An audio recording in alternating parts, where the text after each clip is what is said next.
My top, Tampa Bay, let's roll, it's game day, Rays on the diamond, bolts in the sky, Bucks on the goal line, Bulls ride or die, from the tailgate talk to the bright field glow, you know where to go, it's the JP Peterson Show. Good morning, and welcome to the Thursday edition of the JP Peterson Show. Man, we are loaded again. Well, how's this sound, Timmy? We have the best team in baseball, best record in baseball. Our football team's kicking the shit out of the New York Jets, kicking them in the junk. There. And our Lightning are poised to have another fantastic season. College football is right on the doorstep, and we're about to get a brand new stadium for generations to come of Rays fans to enjoy here in beautiful Tampa Bay. So I think I'm in a pretty good mood. I'm in a pretty good mood, partner. You're in such a good mood, you forgot what time the show started. I'm like, what? Wait, are we on yet? Are we on yet? Yes, we are. We are here. So welcome into the show, guys. Matera is going to join us from New York. He's been up there for Pewter Report this week, and I was watching their fine podcast last night, and he was all animated. He was animated, and I texted him. I said, "Man, I like that energy, Matty. You're bringing. It's infectious. We got to have you on the show tomorrow." He's like, "I'm in. 10:30. We're good." So we'll chat to Matty. They're not practicing this morning, or maybe they're practicing individually. They're not practicing together. So I'm glad at least they got two practices in this year. Last year, the Jets canceled the second one because they were too scared. They were scared. And that was obviously a great move for them because, they would have avoided what happened yesterday, which was another beatdown by the Buccaneers. Now, listen, it's the Jets. We're not grasping the Lombardi trophy just yet, but it's all good signs. It's better than getting your ass kicked by the Jets. That's for sure. JP Buckin already has the quote of the day here. The Rays may never lose again. I mean, at this point, like, how's it gonna? When they do lose, we're all gonna be like, "What the hell just happened?" Yeah, this run by the Rays is just insane. It is insane, and they're still making moves. Yeah. They just signed Jorge Mateo. Jorge Mateo is now a Ray, and they sent Carson Williams down after he hit a 3-run bomb, 420-foot bomb. So that's the last thing you do is hit a 420-foot bomb, but you're not good enough for this team. Bye-bye. So he's back at AAA, and Mateo comes up. Very, very average offensive profile, 240 hitter, 285 on base percentage. What he is a very fast and elite defender. And I'm guessing this is insurance in case anything happens to Taylor Walls. Or the Ben Williamson injury, right? Yeah, the Ben Williamson injury as well. Yeah, so I guess this is really their backup. They don't have a backup shortstop right now. With Carson going down, I just felt they probably felt they just can't depend on him right now. And if they make a playoff run, if something were to happen to Taylor Walls, then what are you going to do? So I'm guessing that's what this Mateo thing is all about. So we'll kind of wait to hear from Eric Neander and everybody, but that's now a done deal. I mean, he brings a little experience, He's been around. He's got some speed, 116 career stolen bases. Yeah, so very elite speed. Yeah, and a little defensive flexibility for you, I think. So yeah, and it just fits right in with the Rays profile. Not a tremendous offensive player, but a great defensive player. Zero financial risk. Yeah, for the Rays, and that fits in with the Rays player. Although I shouldn't say that. We shouldn't say that anymore because I saw a graphic yesterday where their payroll is now up to $120 million. Timmy, $120 million. Like, holy shit! What are we doing? That's crazy. That's crazy talk. $120 million. My God. Yeah, this new ownership group makes a difference. It makes a difference. And listen, the attendance is up. The Trop is popping. We got a big weekend coming. Jordan Davis concert on Saturday. They just opened the upper deck for that as well. Oh, like, let's go. Let's go. So, yeah, it couldn't be any better. So we'll get into the Rays on and off the field. We'll do the Bucs with Matty Matera and anything you guys want to bring to the table as well. Going to do a little FSU segment in the second half of the show today. Been checking in on everything going on in Tallahassee up there. Signs are good. Getting a little excited about the season. I mean, we might even get to 7 wins, Timmy. We could go to a bowl this year. We might get to the Gasparilla Bowl. There you go. Yeah, we have high expectations. High expectations. It's funny. I'm like watching all these college football preview shows, and we did a great spot yesterday with Amon Richards, who covers University of Miami, Canes insider, and man, I mean, it's just the talent level that is at UM is just another level. It's elite, and Florida State is not in that level yet. Back to that yet, they're just not. So you hear about all these incredible players. Ohio State's freaking loaded again. Julian saying looks like he's going to have a monstrous season. Georgia is loaded. Oklahoma, Notre Dame with CJ Carr. But that little engine that FSU program, it's funny because we have an absolute elite football facility now. The stadium has been completely redone with all the, upgraded accoutrement. We got everything but a football team. So once we get this engine running a little bit financially again, I think we'll be in good shape. So maybe go get you a coach. Yeah, that's a ways away. But you know what? Like I said, we never lose a tailgate party, and we're planning on being at a few. So I'm looking forward to it. I talked to my son yesterday, and we're planning on a couple of FSU games. He's up in Chicago.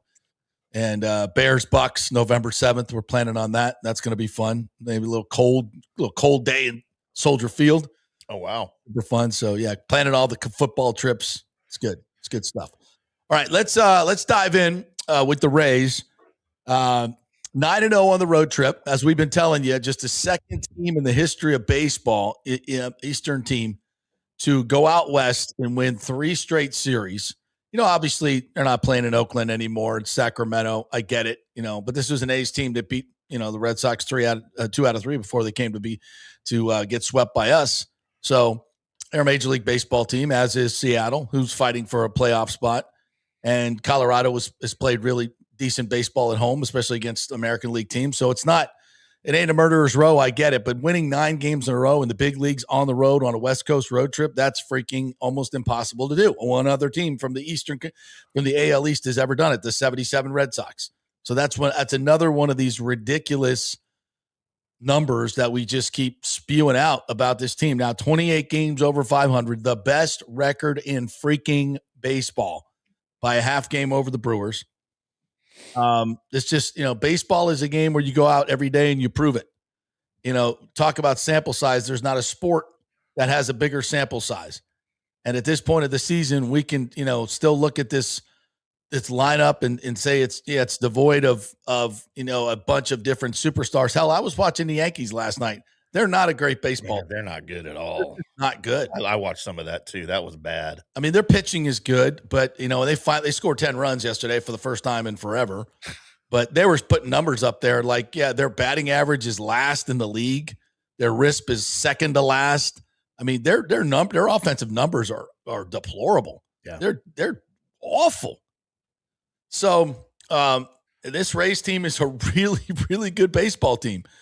Yesterday, Big Red didn't have his normal, shutout. His shutout streak ended at 22 plus innings, but was still very, very good to get the win as they won 8-4 yesterday.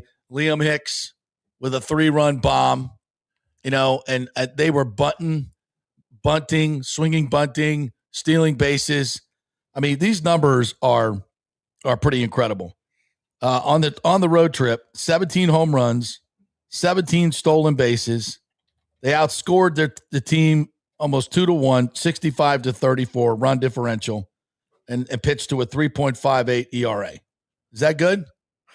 Sounds pretty good. I think that's pretty good. So, I mean, this is just it's otherworldly what's going on with this team now, and the fact that every day, and I talked to a couple people yesterday, and the momentum for the stadium deal just keeps getting better and better and better.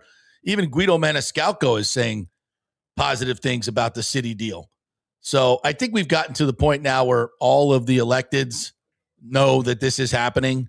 And it's like, you better jump on board or you're going to look like an idiot in the long run. And it's going to be a vote against is going to come back to haunt you for the rest of your political life. And once you get to that point, I was always for this. I just had a little reservation, but I was always for this. Get out of here with that. But it doesn't matter, just as long as it passes. And without some black swan event happening in the next, I think, 2 weeks, we're in a really, really good situation here. So this, as I somewhat predicted a couple of months ago, Timmy, the greatest season in Rays history of our 29 years.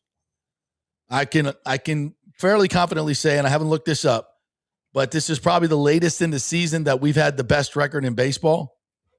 I would probably postulate that is true. It's the latest in the season that we've had someone lead the MLB in home runs or tied for the lead in Junior Caminero. I could go on and on about the superlatives of this baseball team. And what it tells you is they are going to be hard. They're going to be a hard out. They're going to be a really, really hard out in the postseason. And winning the American League East and getting the bye is going to be huge. That's going to be huge. Although I think history tells us that teams that get the bye sometimes struggle. Is that true? I think it is. In baseball, I think it's less true in baseball. Yeah.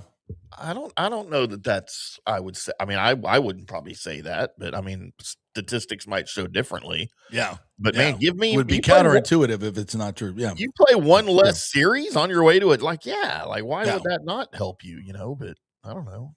We'll have to check the numbers. The Dodgers obviously didn't have the bye last year, and they were fine. They came close to losing they were down 3-2 against the Blue Jays, right? Yeah. Before having to come back. But yeah, they won it last year without having that. Yeah. Charlie says Miranda was a bat boy for that first road sweep back in 1900. He could have been, actually. He could have been a grandfather to some of those kids. It's old Miranda jokes just never get old. So keep them coming, Rick. Yeah, keep them coming. All you guys, keep them coming.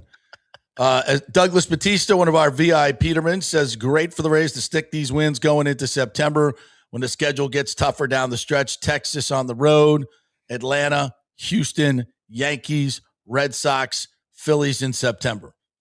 But I look at that and I go, the way this team's playing, they ought to be afraid of the Rays.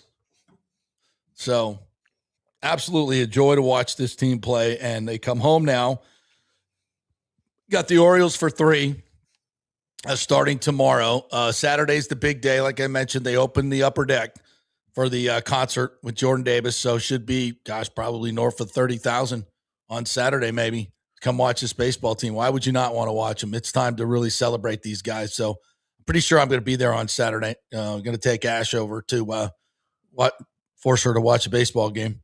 But she'll have fun. It's just going to be such a great atmosphere. And then the concert going on afterwards. Yeah.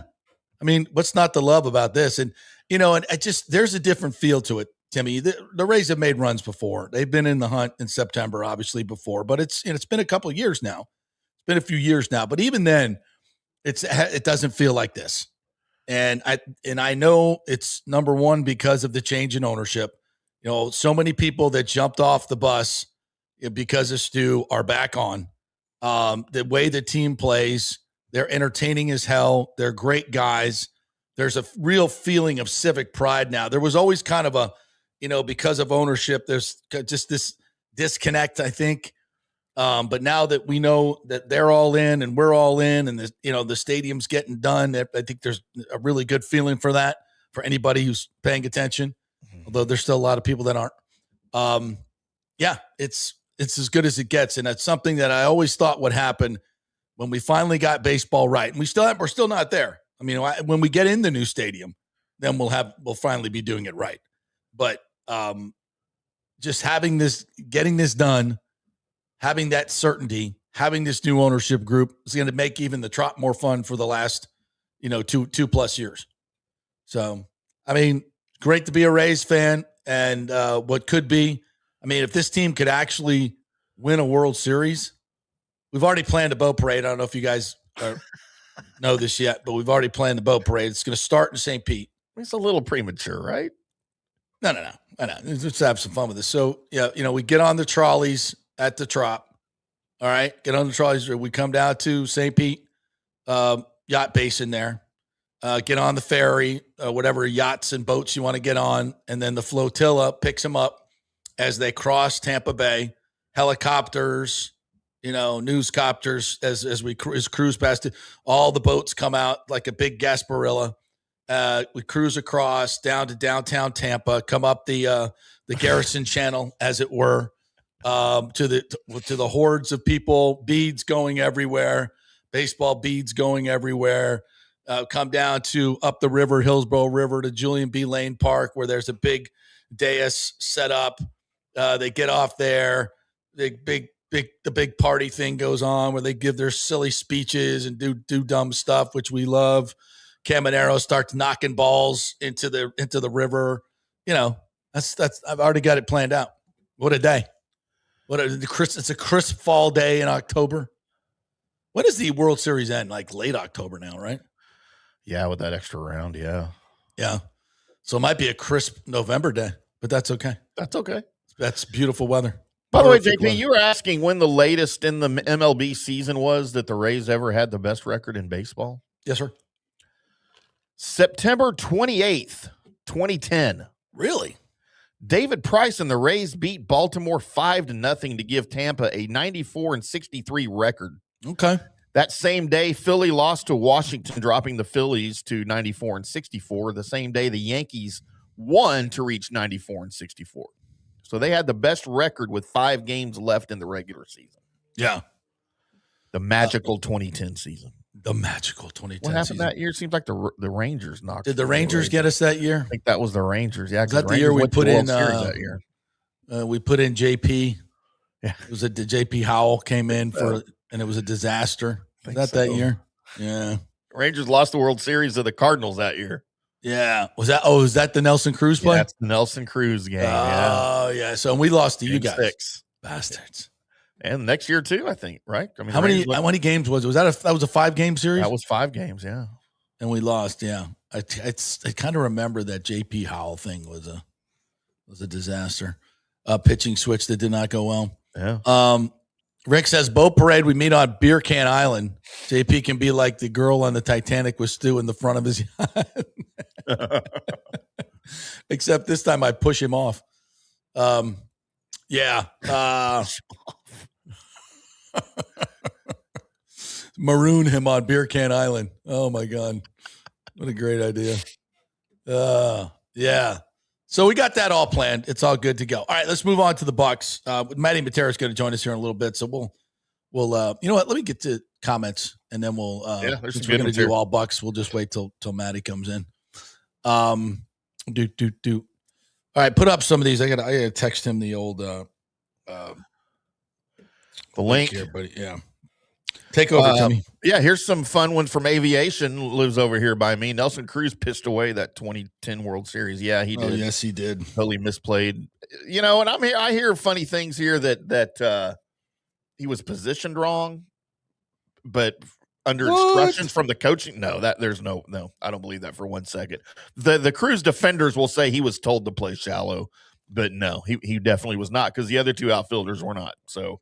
Well, even without that, though, he should have had it. He still should have had it. He was right there at the wall. That still pisses me. Right? Thank God for 2023. It's all I can say. Let's see. From we got some good morning stuff here, too. Let me go back to the beginning where you were here. Buck and 220, best record in the MLB. Let's effing go. Let's go Rays new signing. Buck Skull Gang in-house. Everybody's gone their Rays up and their hell yeahs this morning. I got to put that up. Let's keep eating W's. Go. All right, James. How did one of the most embarrassing moments in a dude's life become like his calling card? It is. And now everybody loves eating W's. But he's got more than one embarrassing moment, though, for sure. But that was by far his. It was pretty good. I don't even know if you say worse, because now it's been the best. How does that happen? Only with Jameis. W's. Only with Jameis. Only Right, with like he could get away with that, right? And it'd be endearing somehow. Yeah. Oh yeah. He is metamorphosized into one hell of a personality and talent. Is he still playing football? Right? Is he still playing? Is he still the Giants' backup quarterback? I don't think he's with the Giants anymore.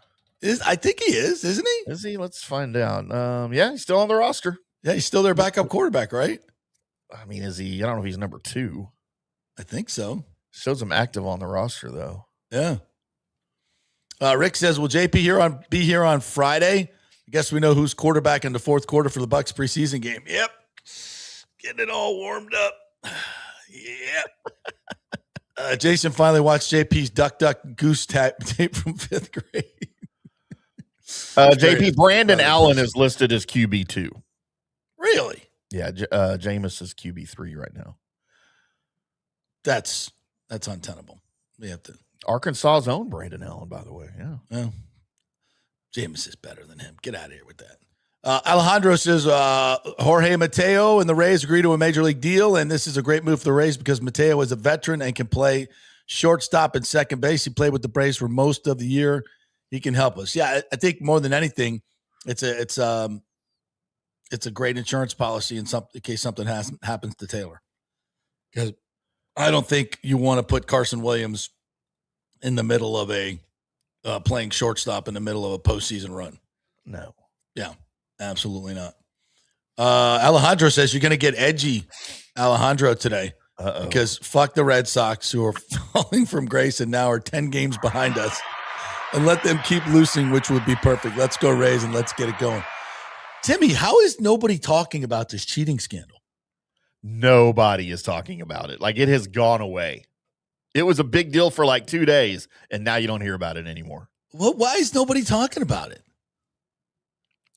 It's as much a mystery as Kyle Shanahan's car accident right now. Oh, we never talked about that deal. We never talked about sketchy deal. As you know what, man. Yeah, that. I dropped my phone. Like, who even? If you admitted that you dropped your phone, you did something else. Well, no, I mean, so he's in a Tesla and he's got it on autopilot. So he's not even driving the car. Allegedly. Drops his phone. By the way, how hard is it to drop your phone from the front seat and it fall behind the seat? Like, I get that's probably possible, but what are the odds? Like, that's really hard to do. Like, I get in between this, like, on the side. I've done that before, but the back seat, it falls into the back seat. And then nobody talks about it for like 2 weeks. We don't even know about it. Yeah, that's a little sketch. There's some media issue, like local and national, right? Like, they knew about it. They just weren't reporting it. Yeah. I think he had somebody in the car with him that probably didn't belong there. Yeah, I would agree with that. Something's going on there. Yeah. But this Red Sox thing, they have fallen since the day it was reported. Yeah. Well, they winless, right? They haven't won a game. Yeah. How you go 27-3, and then the day it's reported, you shut it down. Yeah. That's like those Michigan numbers before and after and before what's his face. Yeah. That was cheating. Yep. You know, they took their trash cans away, JP. Yeah. When you where you could talk all you want about whatever, it doesn't help you or whatever. We'll look at the numbers. It certainly turned the tide for Michigan. That's for damn sure. Lord. And the head coach said, "I'm getting out of here now. See you later." And then the AD leaves. Yeah. I love Michigan too, man, but that is some sketchy stuff going on up there. Well, the thing is, though, about Michigan has always been, we're a Michigan man. Yeah. We are beyond reproach. I'm a Michigan man. Yeah. Ethical, moral. I'm a Michigan man. Oh, wow. Michigan man gives me a frog in the throat. Michigan man's dying over there. And is there a program that's more disgraced than Michigan right now? Lord, Penn State. I mean, good Lord, what has happened to Michigan? Wow. I mean, I feel like they've gone from like being Prince Diana to like some Nebraska. Oh. You know what it reminds me of, JP? And I know we didn't have the scandal at USC, but when Pete Carroll left USC, that program was in a shambles. because of the way he left it with all of their recruiting violations and everything. And he those guys that just run it that way and run it into the ground and then like, oh, okay, see ya. That's exactly what Harbaugh did. NFL. That is what Harbaugh did. Yeah, 100%. And it's never talked about. Nope. Never talked about. And he'll never get asked about it. It's just, it is what it is. He's gone now. Oh, I'm not there anymore. I can't comment on that. Let's just I'm in the break. I'm going to go AI. Show me a list of the Michigan scandals over the past 10 years. And they're not just like little, dinky things. These are humongous scandals. I mean, what your boy, the head football coach was doing, Jerome Moore. Yeah. I mean, we all I feel like we get that, but do we? She was pretty cute. Do we? I mean, do we? I mean, I get it. I mean, I understand all that, but I mean, so blatant. All right, we got a break. All right, let's take a break. When we come back, we got Bucs to talk about, an ass kicking of the Jets. Yeah, I know, but it's better than getting your ass kicked by the Jets. Even in the preseason. That's right. So big thanks to the great folks at Genesis of Tampa. I was playing golf yesterday with my man Mike Murphy of the Murphy Auto Group. We had a great day out there. Yes, we won the money. Yes, we did. Thank you very much.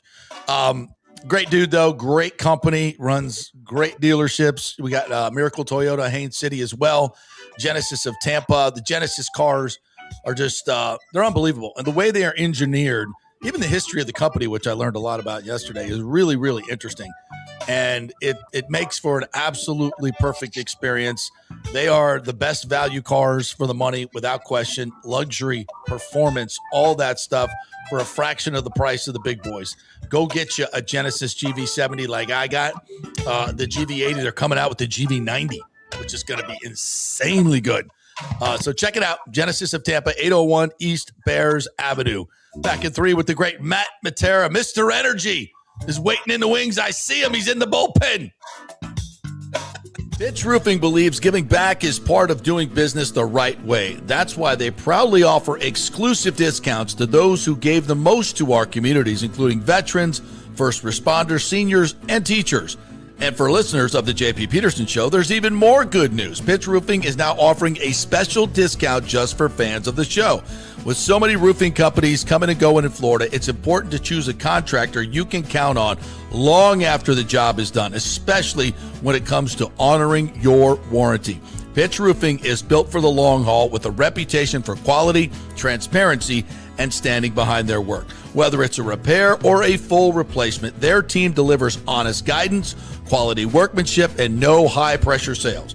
Call 727-67-PITCH, 727-677-4824, or visit pitchroofing.com to schedule a free estimate. Pitch roofing done right. Big thanks to Italiano Insurance, the great folks over there. They will soon be part of Gallagher Insurance. A little name change, but same great folks, same great customer service you've known for over 65 years.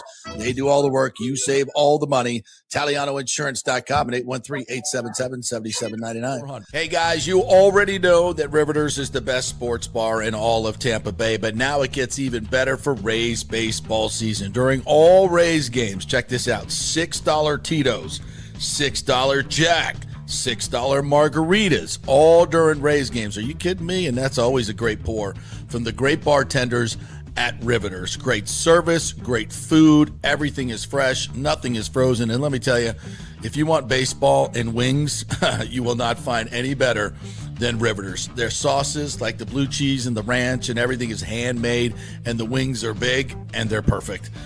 Wings, baseball, Rays, Riveters. It all comes together during baseball season. Once again, in addition to all the great food and service you get, $6 Tito's, $6 Jacks, $6 margaritas. It's time to celebrate. Baseball season is back, and celebrate at Riveters. You know where it is, right there on Dale Mabry, just north of 275, just south of the stadium. See you there at Riveters. Hey, the Golden Diamond Source wants to be your family jeweler, so don't wait any longer to find that one-of-a-kind perfect engagement ring for that special someone in your life. At the Golden Diamond Source, they can design anything you want personally. The Golden Diamond Source can help you trade in your old broken jewelry and use it towards a new purchase as well. And with gold prices at record high, now is the best time to do it. They only sell natural diamonds at the Golden Diamond Source, so if it's a real love, it should be a real natural diamond. Don't start your relationship with a fake diamond. Bad idea. And with the Golden Diamond Source first-time buyer program, you can learn all about the 4 C's in all the different shapes and styles. And they are able to show you a huge selection of inventory to choose from. And don't forget, 0% financing for up to 5 years. If you finance $5,000, it's only $83 a month. Make sure it's a Golden Diamond Source diamond, 3800 Almerton Road, always online at goldendiamond.com. It's a love you give only at Golden Diamond Source.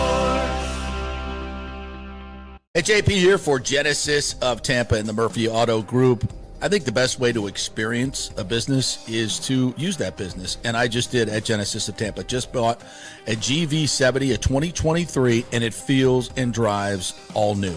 It's an absolutely fantastic car. The technology, the comfort, and the price, absolutely outstanding. Frankly, I never thought I could get into a car like this, but they made me a deal I could not refuse.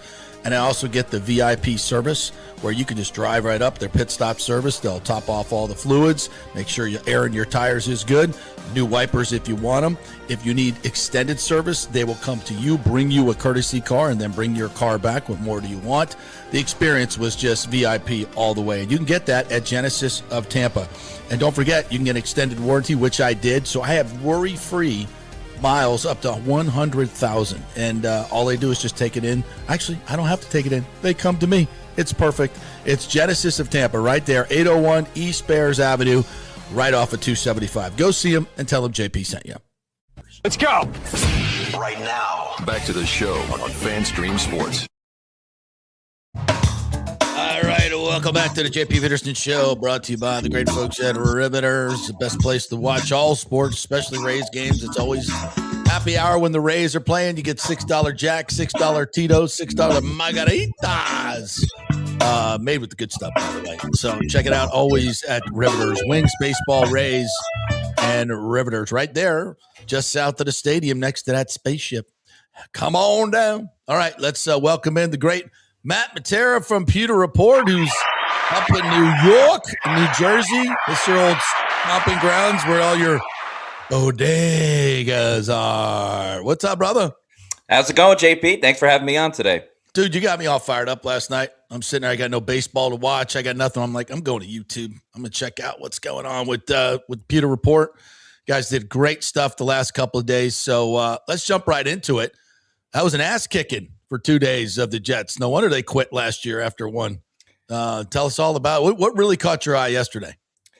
Yeah, really for yesterday, it was how the practice ended for the Bucs, because there was some good back and forth throughout it with 11 on 11. But, you know, a lot of times if you're watching a movie or a TV show, it's how does that show stick the landing at the end? And that's the last thing that kind of stays in your mind. Yeah. And that's where the Bucs really manhandled the New York Jets. And as we saw down the stretch of last season, the Bucs weren't able to close out games like they did earlier in the season. So, you know, Baker Mayfield gets a little fired up with David Bailey, who seemed to be fighting with everyone on the Bucs, talking about the Jets edge rusher. And Baker was just pinpoint accurate after the first incompletion, hitting passes to Chris Godwin, Ted Hurst as well. So just being able to put everything together efficiently on the offensive side was really important for this team, especially with a couple of wide receivers down. You saw Ted Hurst step up. You saw why Chris Godwin Jr., when healthy, can be that security blanket for the team. But in all honesty, it's the aggressiveness of this Bucs defense that has really showed out.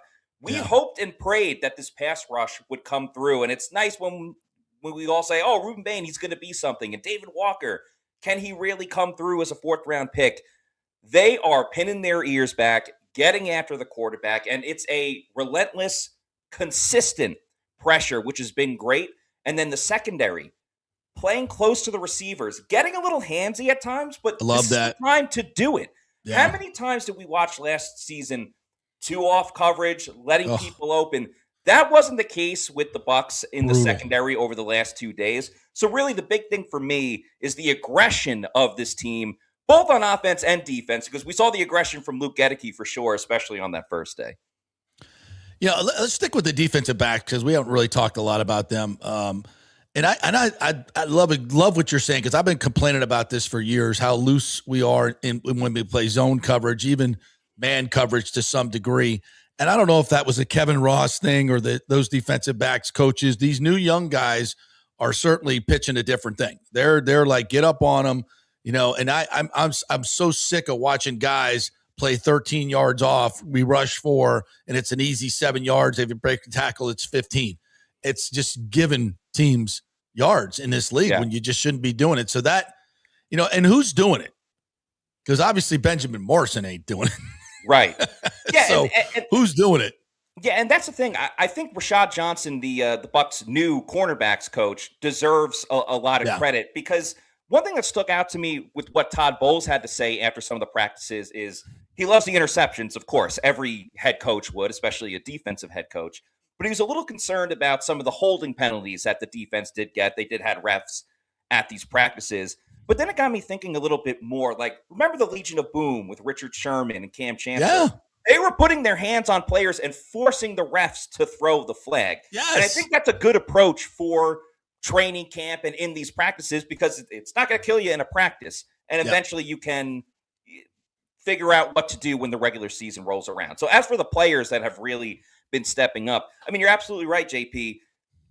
I don't know what's going on with Benjamin Morrison in terms of, he had a helmet and shoulder pads yesterday, but he's only working in individual drills, hasn't done anything in 11-on-11 against other opponents, or in this case, the Jets. So you can't pencil him in to be one of the top guys on the depth chart with this team. And then with Zion McCollum not practicing the last 2 days, it's essentially open tryouts right now. Yeah. And two guys that have really, really stepped up, and I think are both going to make this team, depending on what happens with the injury situation with McCollum, but more specifically Benjamin Morrison.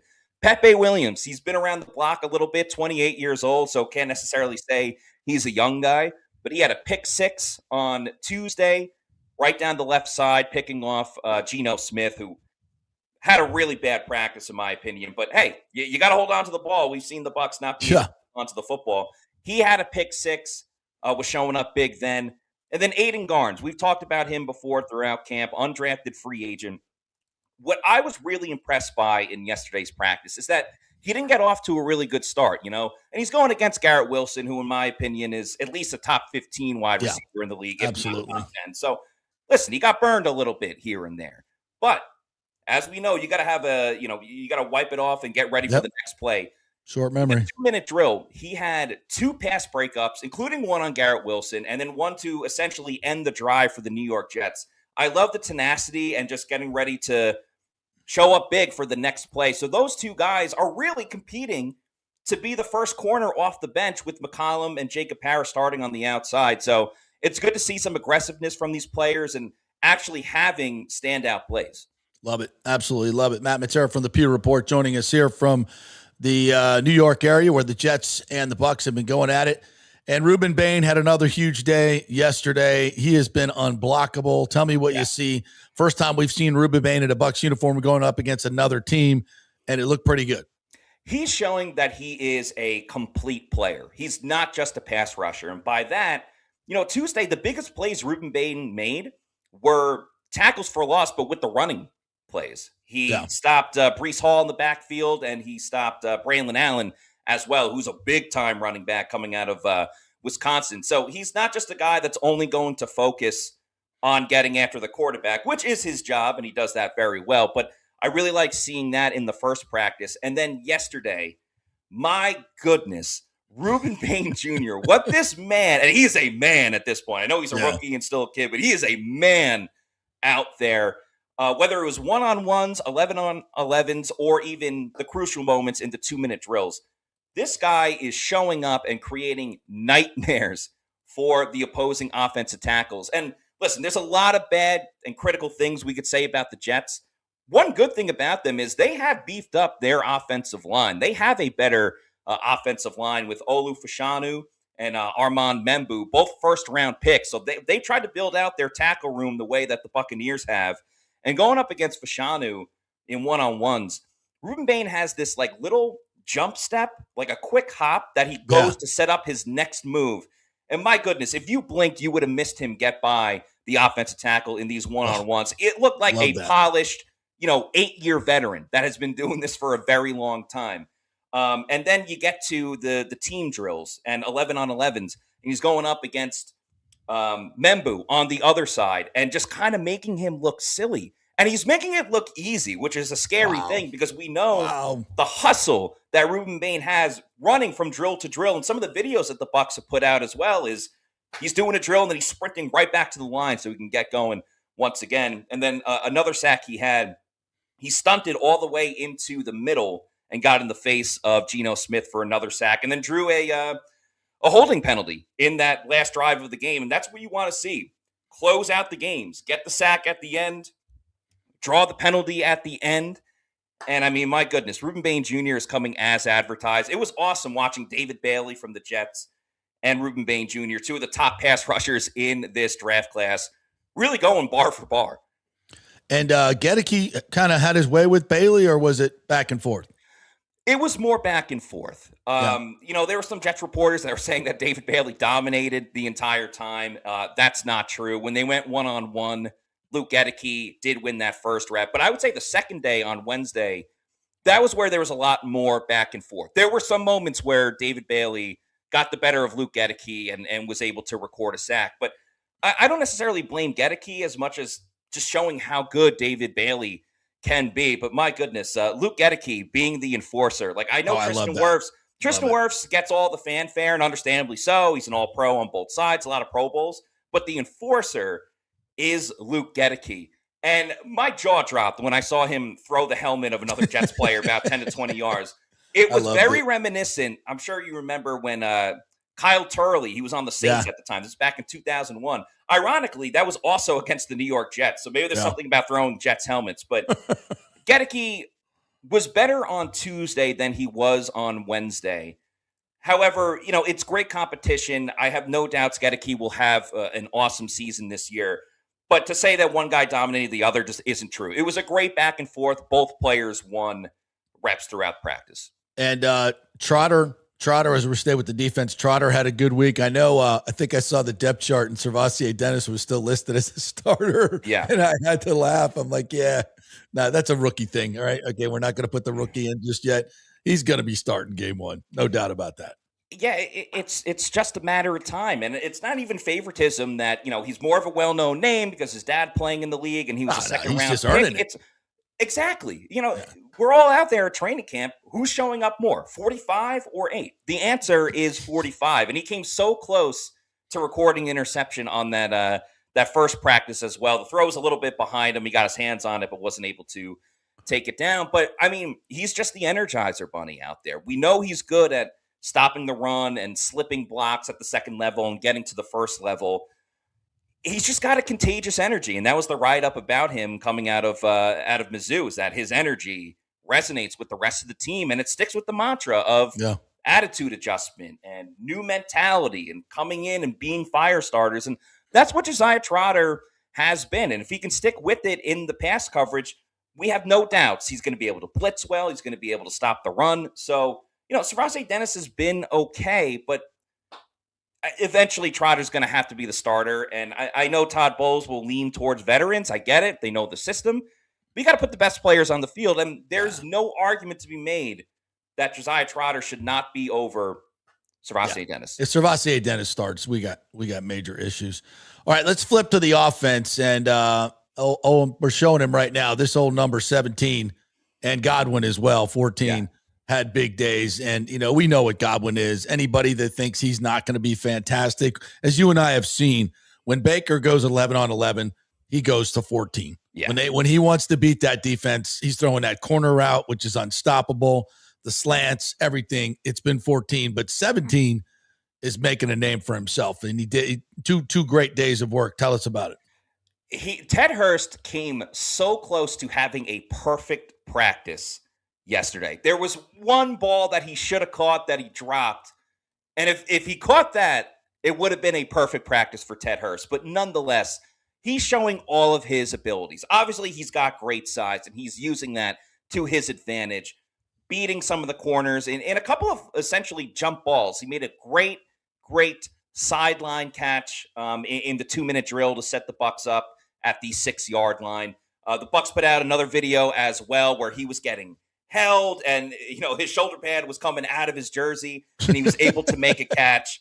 You love that. He's making the slants across the middle. But the big thing for me was it wasn't even a catch that he made. It was a penalty he was able to draw in the 2-minute drill. Because what have we seen with the Bucs and when they have Mike Evans? It's the fade into the end zone. And I know a lot of people say get rid of the fade. I get it. The fade is not a high percentage play unless you got a guy with great size. And the Bucs, Baker Mayfield tried to get it to Ted Hurst in the corner of the end zone. He was able to draw the pass interference penalty. And that's what this guy is going to be, at least starting out for the Bucs. I think he can be a great player for this team. But as a rookie, playing with other talent like Godwin, Abuka, McMillan, the red zone, he's going to be an absolute threat for this team. It would not shock me if he gets more than 6 touchdowns this season, depending on what Zach Robinson wants to run and where they are on the field. Any jump ball, my money's on Ted Hurst. He's got the size, he's got the high point ability, and it gets overlooked. But a lot of receivers, they catch the ball in their bodies. Yeah, even Mike did that a lot for having a 6'5" frame. He would jump over guys and still catch it like this. Right. But it was so big, he could do it. I mean, he would extend sometimes, but not all the time. This guy Ted really extends. He extends, and he goes out and gets after the football. So it was big by him. And then just real quick on Godwin, everything over the middle. Would not surprise me if he ends up leading the team in receptions because he's going to get those third downs. It's not going to be crazy 50-yard passes down the field, but hey, moving the chains, making those catches over the middle, that's going to be the bread and butter for Chris Godwin Jr. Yeah, he's going to have 8 to 10 catches every game for 80 to 110 yards. And I think we have the video from the 2-minute drill. Let me check this if this is good. I saw put it out. Yeah, here it is. You can narrate this a little bit. Yeah, so they kept going to Ted Hurst here. That was the first one. This was the sideline catch. Put them at the 6-yard line. Got out of bounds smartly too. Yeah, and then that was at the end right there. That was a really interesting play. So the catch that Hurst made where he got out of bounds, that put the Bucs at the 6-yard line. Then it was the pass interference penalty. So the Bucs got the ball at the 1 with about 25 seconds left. Now remember, because it's 2-minute drill, the Bucs in this scenario didn't have any timeouts. They actually tried to punch it in on the ground with Kenneth Gainwell, but he was stopped. So because no timeouts, the clock's ticking, they didn't get in. They had to start, I don't want to say frantic, but they had to rush and get up to the line and make sure that they snapped the ball before the clock ran out. And, Cade Otton had a really good day as well. He scored 2 touchdowns, including that one right there. It was a short little pass, but hey, someone had to get open. Someone had to make the clutch play. So I thought it was a great job by the Bucs offense being able to line up correctly because, they could have had someone not lined up right, and that's a 5-yard penalty, and then bam, you're done. Snapped the ball, and Baker found the open guy, which was Cade Otton. So it really was a masterclass. The only incompletion Baker had was the first pass of the drive, and then obviously they got the pass interference penalty. But I mean, you couldn't draw it up better. Bucs offense goes down, scores a touchdown. Bucs defense gets a couple sacks, couple pass breakups, and didn't allow any points. So can't write it up any better. Yeah, and this, by the way, this Baker guy having a pretty good camp. We're not really talking, or I talk about it every day, but it just doesn't seem like everybody's talking about it. There's so much else to talk about, the new guys. So you always want to talk about the new guys. But the fact of the matter is, I think Baker's having a great camp. And his, the velocity, the accuracy, and you saw it on display yesterday. He's just really freaking good. Yeah, he's a really good quarterback. Obviously, he's motivated a lot more this year for contractual. He'd be motivated if he had a contract too, probably more so. But whatever. Yeah, exactly. The one thing I want to see with Baker is he's got the arm strength. There's no doubt about it. He's got the accuracy with shorter to intermediate passes. It's the deep balls down the field that I would want to see a little bit more of an improvement with Baker Mayfield. He had Ted Hurst the first day.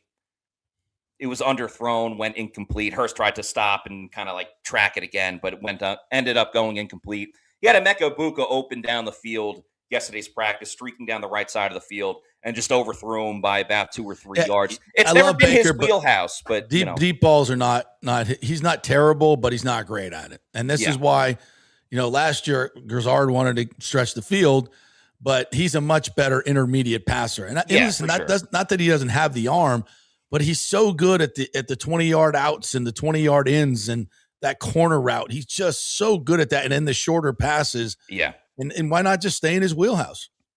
No, I agree. Like everyone remembers the touchdown to Emeka Buka against Seattle in that game. Well, Emeka Buka was 15 yards open. There wasn't anyone around him. That one, you just got to get it out of your hands and you'll be fine. Yeah, I mean, I'm a huge advocate of if it ain't broke, don't fix it. I don't know why they tweaked with the offense so much last year. Certainly injuries played a little bit of a factor, but this offense was scoring 30 points per game 2 seasons ago. Yeah. I get it. You want to have your own stamp and staple on things, but they don't need to reinvent the wheel. So that's what I'm hoping with Zach Robinson this season. The running game looked really good as well. You had that picture up of Kenneth Gainwell before. That was my next question. I heard he and Bucky had a good day. Yeah, for sure. Bucky started off practice with a big 10-yard run up the middle, just, set the tone for 11 on 11. This was the highlight play, in my opinion, outside of Ted Hurst was there's nobody near him. Scampering. Not a Jets defender in sight except for the background there. A big 40-yard run down the right side, which is great to see because Gainwell has been involved so much in the passing game, but not getting a ton of reps with handoffs and rushing attacks. But great moment right there. And even Sean Tucker punched in a touchdown from about 10 yards out in some red zone drills, running it to the left side. So I was very impressed with the running game, the rushing attack by the Bucs yesterday. And as we know, JP, that's going to open up everything else, the play action for Baker, it's the key to rollouts for Baker. You're right. It's the key to everything that they want to do. And a successful run game means a successful offense for the Bucs. And you know what I love about this, and I think it was a stroke of genius by Light, is he didn't just say, you know what, we got to get a better backup for Bucky. We'll draft somebody or we'll go get some second tier guy. They went after Gainwell, who is not a superstar, but if you watched him play in Pittsburgh and even just during his career, he's really, really good and he's excellent in the passing game, but I think he's a better runner than people know. And, there's the best way to motivate people, in my opinion, competition. Yeah. Competition, man. And I think Bucky looked at Gainwell and went, he's my man. They have a great relationship, but he also knows those are my carries. Those are my touches. And you got to compete. You got to compete for them. And they're both showing their best in this training camp. And I'm excited about that part of the offense. No doubt about it. And, Gainwell's a guy that doesn't mind playing second fiddle either. Not that he has to play second fiddle here in Tampa Bay. I mean, he played behind Saquon Barkley. And, Saquon's going to be the guy with the Eagles. So he will be fine in any role that he has. Just makes it that much more exciting when you got the pony package and you got both of these running backs on the field at the same time. So, it's going to be interesting to see what the stat production is for these players. But, if Bucky can stay healthy, and that's a big part of it with Gainwell here, is you can take a couple of, for example, I think for Bucky, less is more. Remember, Rashad White was the top guy 2 years ago, but then Bucky came in and bam, was making all these special plays. I'm not saying you have to limit Bucky that much, but less is more with Bucky, and Kenny Gainwell is going to be 100%. A big part of why Bucky will succeed this year. But Bucky is not a 23 carry guy in a game. That's his body won't hold up for it. Yeah. For me, I got to get him the ball 12 to 18 times a game, and just in different ways. That's his sweet spot. And now you have Gainwell doing about the same, and then you got Godwin's going to get a ton of targets. Abuka's going to get a ton of targets. These are all just really highly productive, highly reliable guys. Yeah. And then you spice it up with Ted Hurst and McMillan. I think it's going to have, if there's enough balls to go around. I mean, this offense, and then you got a top 3 offensive line when Wirtz gets back. I'm very bullish on this offense. I think it gets back to close to 30 points a game. Could be even better. But we'll see. I agree with you. A lot of this falls on Zach Robinson, but remember, he's an experienced offensive coordinator and play caller. He has different, and he had a lot of talent in Atlanta, and I think it was the QB position of why there were struggles. Yes. And as we talked about Baker, extra motivation, chip on his shoulder. He said, I'm going to have a great year. And I believe Baker. And there's too much talent on this team even if one guy is going to be out, like as we saw today, Dennis Houston was the guy that helped on that scoring drive in the 2-minute drill. He's probably not even going to make the team at wide receiver. He's probably going to be a practice squad player. And there's just too much talent on this team where they can pivot. Oh, Jalen McMillan's out. All right, we'll run more pony and we'll have Gainwell line up as a receiver more. Or how about Cade Otton in certain moments when other players have been out? He's been able to step up. That Seattle game as well. You know, Cade Otton had a really good game. It gets overshadowed because obviously Baker was incredible and Ibuka was incredible. But there's too many good pieces on this team not to put together a team that can score consistently on the offensive side. Now the defense needs to show their part, but so far so good with that side. Yeah, that's, we talk about the offense, but this defense and the change, we're going to have 5 new starters. Yeah. Right? It's going to be 5 new starters on this defense. And to finish this up, I'm still like, I love what I see, but we got to get Vita Vea back. I feel like they're going to get this done in some way this year. It's silly not to have him play this year. And whatever you want to do with, I would sign him to a 3-year deal. I think he's going to be the exception. He's a unicorn. I think he's in great shape. I think he's got 3 good years left in him. And at least kind of like Ndamukong Suh had. I would do that. I understand their hesitancy. I get it, but they got to get him for this year. That's a no-brainer. And I don't think Vita's going to miss game checks.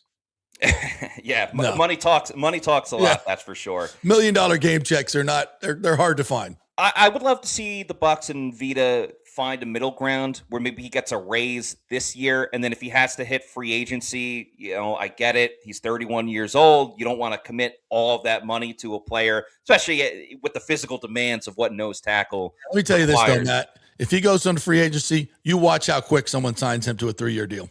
The rest of the league will do it in a heartbeat. That's the other side of it. Is some teams might say, "Hey, we're a nose tackle away from being a championship contender." There's a lot of things to juggle, because now you have Baker's contract, then you have players that could be free agents this upcoming season, like Yaya Diaby, for example, and it matters what the Bucs prioritize the most. But it's hard to say that they don't want Vita Vea. He's been so integral to what they do on the defense. Yeah. All right, Maddie, amazing stuff. You did a great job as always. Really enjoy your stuff at Pewter Report. Tell everybody how they can get your content. Yeah, you could follow me at Matty4_Matera on Twitter. I'm at Matty Matera on Instagram. Of course, follow us at Pewter Report on Instagram, Twitter, anywhere you are on social media. It's at Pewter Report, and we'll have a pregame show tomorrow for the Bucs Jets preseason game and a postgame show as well. I'll be live from MetLife Stadium, watching, reacting, reporting, and all that stuff. So thank you so much for having me on, JP. I appreciate it. Dude, you're awesome. Absolutely awesome. Thanks for the energy, too. Appreciate that. Of course. It's football. Of course, it's football. Let's go. Great stuff. Thank you, Maddie. Appreciate it. All right, we'll take a break, and we'll come back in. I want you guys to talk about all that. You just heard a lot. So we'll have a discussion on that. We'll get back to some Rays talk as well. So your comments coming up next. And big thanks to the Golden Diamond Source. That is the place where you're going to find the best jewelry, the best diamonds, the most natural diamonds. Do not start your relationship with a fake diamond. Bad idea. That's the whole reason you go out and buy a diamond, guys. Get it at the Golden Diamond Source. They'll give you a great deal. You'll get the Diamond Savings Account, 0% financing over 5 years, and the best staff ever. They'll really make you feel at home. No pressure. They make it really, really easy. Just like having a family member in the business, because that's our family. Julie and Steve Weintraub, the Golden Diamond Source, have been part of us for over 40 years and part of this program for as long as we've been doing it. A founding sponsor. So we love them. You will too. Golden Diamond Source, 3800 Omerton Road, always online at thegoldendiamondsource.com. Back at 3. Well, folks at Third Generation Plumbing and AC want to say thanks for making them so dadgum busy. Of course, advertising on your favorite Tampa Bay sports talk show helps, but it's their incredible customer service, honesty, and integrity that have earned them tons of 5-star reviews. And now you could be part of the team at Third Generation. Yes, they are so slammed, they need to hire more certified AC technicians and plumbers. It's a great family business to work for. My buddy John Rodriguez runs an old school family business since 1995. They pay well, give you all the holidays off, and they offer great benefits. No cold corporate atmosphere here. You're part of the family. If this sounds cool to you, call them and apply at 813-961-8024, or you can email your resume in at thirdgenerationplumbing.com. Just go to the website, you'll see the button, email them, or call them at 813-961-8024. And don't forget about the $169 yearly maintenance special. It's a no-brainer, guys. thirdgenerationplumbing.com, and they also do AC. Ciao, Paolo Tini here, owner of Caffè Paradiso, voted number 3 People's Choice Award on Open Table. I want to thank all our loyal family of customers that have been enjoying our great traditional Italian dishes we make from scratch every day. It's a great family story we're proud of. Our family moved from Rimini, Italy in 1984. My dad, Caesar, started Donatello, and that's where I got the start in the restaurant business. I started Caffè Paradiso on South McDill in 1995, and we've been there ever since. From our traditional ossobuco, a veal slow roast for 4 hours, to our daily fresh catch, the Gruppo Paradiso, with a piccata sauce and lobster claw meat, homemade pasta like lasagna, farfalle salchicha, which is a bow tie pasta homemade with fresh sausage. Hold on a minute, JP's favorite. I love it. So come and have a glass of wine with me on South McDill. Get a reservation on Open Table and see all our 5-star reviews. Ciao, see you soon at Paradiso. Sports fans, it's time to gear up. Head to fanstreamsports.com and check out our brand new merchandise store. We're talking bold t-shirts, 3/4 zips, hoodies, hats, mugs, and more. Everything you need to rep your favorite shows and your favorite crew. Whether you're rolling with the JP Peterson Show in Tampa Bay, From the Rough in Dallas, the Tim May Show featuring Clay Hall, or the Jeff Thidoff Show in Ohio, or any of our FanStream Sports original programming, we've got the perfect look for game day and every day. So don't wait. fanstreamsports.com. Click merch and grab your gear now. Wear the stream, live the stream, fanstreamsports.com. Welcome to Kingmakers, home of the JP Peterson Show studio and Tampa's premier business networking and social club for members only. By day, it's an exclusive, vibrant co-working space with a stylish conference room, focus rooms, a full production studio, and an in-house marketing team. And by night, Kingmakers transforms into a sports-centric social hub with a full sports bar, golf simulator, and exclusive events. For young entrepreneurs and seasoned professionals, it's the perfect place to work hard, play hard, and make big moves in Midtown Tampa. Close the deal, celebrate the win. Only at Kingmakers. Become a member today at kingmakerstampa.com. Your business, your club. Hey, JP here for my concierge medical professional, Chris Lugo, PA. You've heard him on the show for a couple of years where he shares invaluable medical, nutritional, and supplement advice. With Chris, it's like having a medical provider as your best friend. What I love about this concierge service is the convenience and support he offers. I can text or call him 24/7 with any questions or concerns, and he'll promptly call in a prescription if needed. No office visits or copays required.